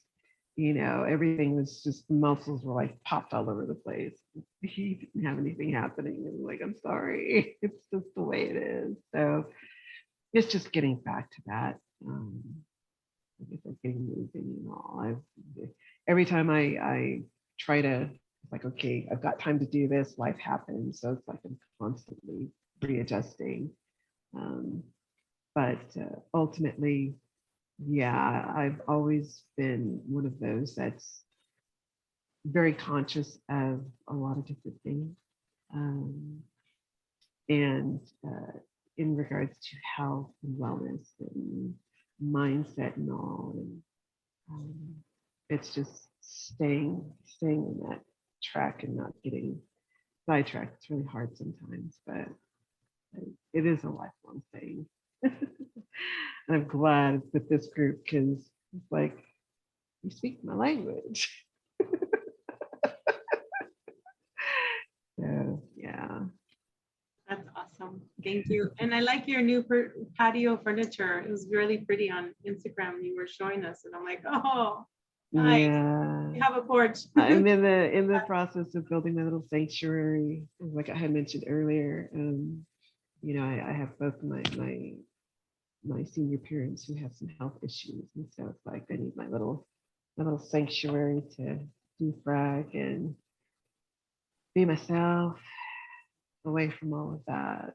So I'm excited about getting that space put together. That's so awesome. Yeah. Thanks. Thank you, Nicole. Who wants to go next, Judy or Eve? Eve?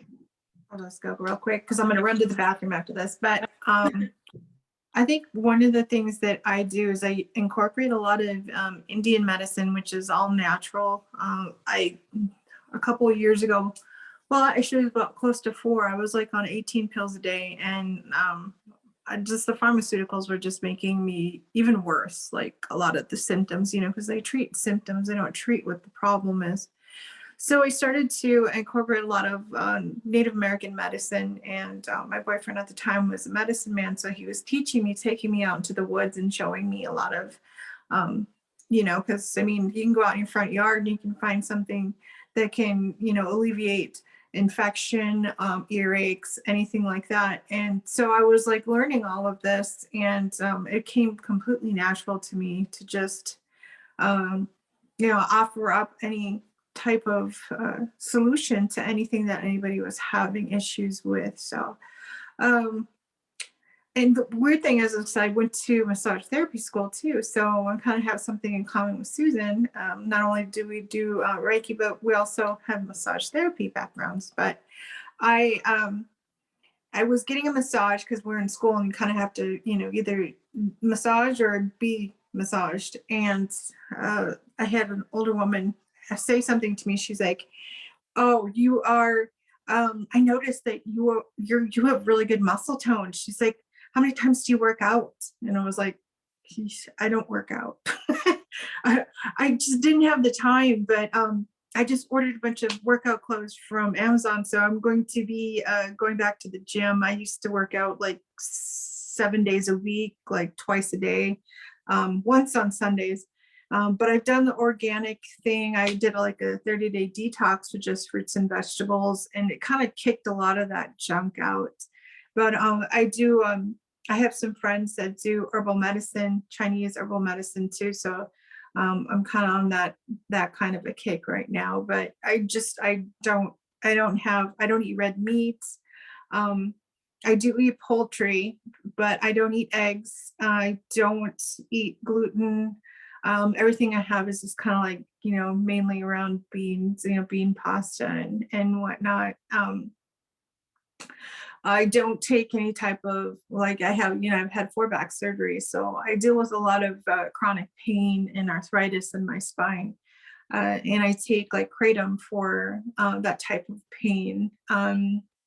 Other than that, I just try to keep it as natural and wholesome. I'm not going to say that I'm 100% all the time on my kicks. If I could do all of them at the same time, it would be fabulous. But some days I just don't have the time for it. And I try to eat like salad once a day and, try to keep everything down to like a minimum, no sugar, no overly processed food, because once if I have anything like that, I'm just instantly knocked out, like I took either, sleeping pill or something. So, and with my schedule and, my business and working to pay off for school and going to school, I just don't have as much time as I really would like, but I'm going to have to make the time to go and work out at least once a day. And I'm pretty excited about it. So, but that's about all I do. I filter my water. I drink lots of water. I think, what else do I do besides the kratom? I keep everything pretty all natural. Yeah, so that's about it. And then, Indian medicine, Chinese medicine, no pills, no pharmaceuticals or anything like that. When I lost a lot of weight, people were saying, "Oh, she's on drugs," and it was like, no, far from it, and that's just the hatred that you're going to Yeah, that's go what they through said if you too. become. To me, I'm like, get out of here. Go work at the gym like I do. Go do what I do. Shut up. Yeah. And I don't understand, where the muscle tone. I didn't realize my muscle tone was good or anything, but I guess it's pretty good. I have no complaints. Thank you, Mama. Oh yeah, I need to order kratom because Vicky was telling me about it and I tried it and it really does help. But Susan, you helped me with the CBD oil and the RSO. Every day I take it. There's some times where I work out so much I'm like can't even move. Because But see, and then people do, there's some people at the gym, they're like, oh, you're doing too much. You just had back surgery, especially like the older generation. And I'm like, I'm a super soldier. I'm a star seed. Y'all don't know. It's like, oh, you're gonna mess up your back again. I'm like, don't put that spell on me. Mm-mm. You gotta do it for you, you know, and that's all I gotta say. Yes, Mr. Chad, and then Ms. Judy. Thank you. I have a suggestion for Nicole. When you get your own space, just put on some really good music every once in a while and get up and just dance. I do that already. That's how I get moving. Yeah, I I have was to have catching sad myself doing that songs. all last week, just dancing around my room. Yeah, if I have to have sat song a few times a day, just breaks that energy up. Sax too. Sorry.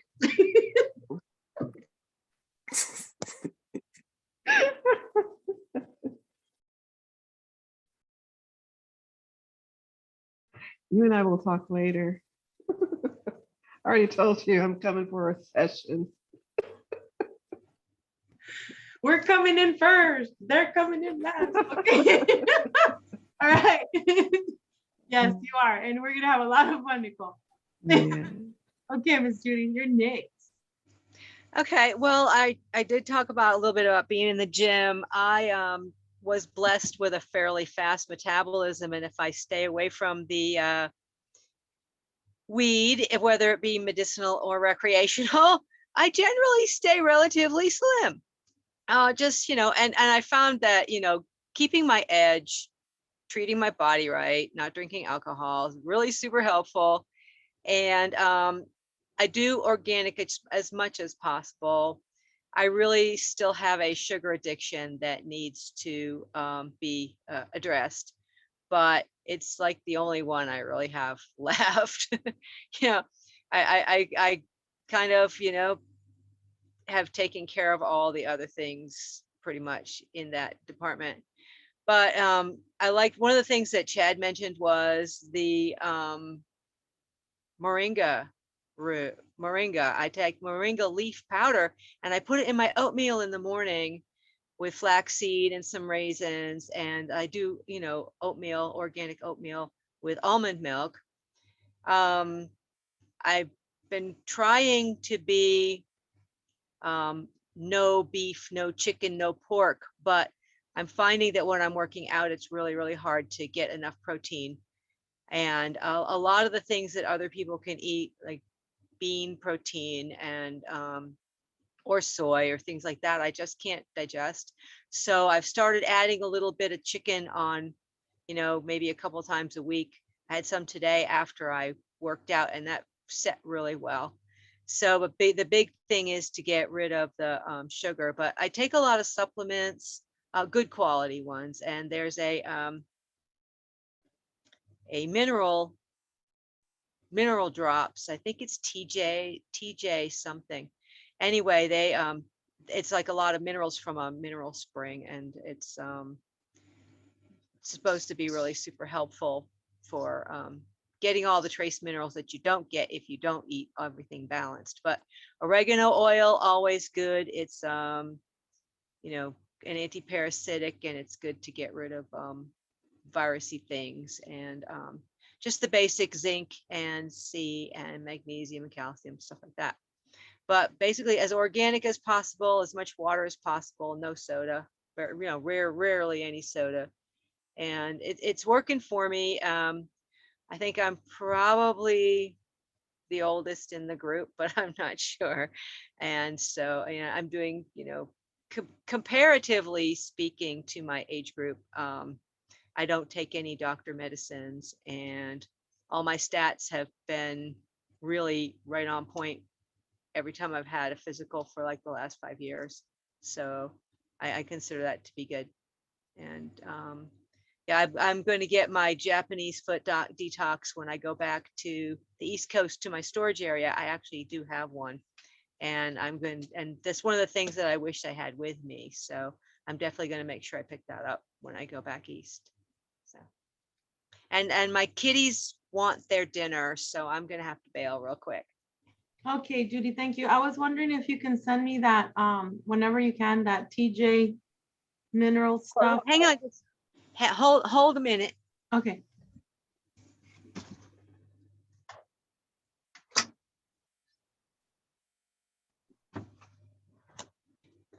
It's TJ Clark. And this one is a colloidal mineral concentrated formula. I actually bought the concentrated because it's small and I have, limited space. It comes in also in like a larger bottle, and you can get it from TJ Clark, or you can get, I think you can get it from their website, or you can get it from, Can you read it again for the people here? TJ? Yeah. TJ Clark colloidal mineral formula, and I buy the concentrated. Do you put it in your coffee or water? Or? With this one, a lot of people put it in their smoothies, but I don't drink a lot of smoothies. So I just put drops of it in my water bottle. When I'm not doing the sea salt, I do this. I don't do it together. Sometimes I put a pinch of sea salt in my water bottle, but I'll put you're supposed to use like a cap full. It's very small. I don't put quite that many, but is it I like put for electrolytes? Is it like for electrolytes? Like I drink water with pink Himalayan salt, but then sometimes that just I gain weight. So I have to use the electrolytes with Pedialyte packets for the leg cramps. Is that kind of what it is? No, this is, they found a sacred healing spring and took the water from it. You actually have to read the story. There's a story, but it's basically mineral water, and there's a lot of trace minerals that we don't get in our food in there. So it's really helpful. I want to try that. I got to order that and kratom. Now moringa I can't do because moringa bloats me. I don't have all my large intestine and I don't have my gallbladder. Yeah. But I'll let you go, Judy. I know you got to go and give your love to your kitty. Give my love to your kitties. I will. And thanks to everybody. This was awesome. Thank you. Love you, Mama. Go ahead, Jen. Veronica, that mineral stuff that she's talking about, it tastes really good in citrus. It gives it a really good flavor for some reason. It's really kind of weird on its own. But when you mix mineral with citrus, it makes it taste like salty citrus. It tastes really good though. Thank you. You tired, Frank? What time is it over there? It's 10:05 in Arizona. It's just after midnight. Oh, wow. So do you guys want to call it a night and then we'll be on next Sunday? I don't know who wants to be my first guest next week. If not, then we just do a group thing. Yeah, that'd be nice for the time being. Yeah. It's Okay. it's getting late. I'm gonna have to tomorrow, and yeah, that'd be cool. That's awesome. All right. Well, as soon as this is done converting, I'll put it up on YouTube and I'll send you guys. Well, you guys already know the link. Whatever. Love you guys. Bye, everyone. Bye-bye. Bye. Have a good night. Good night.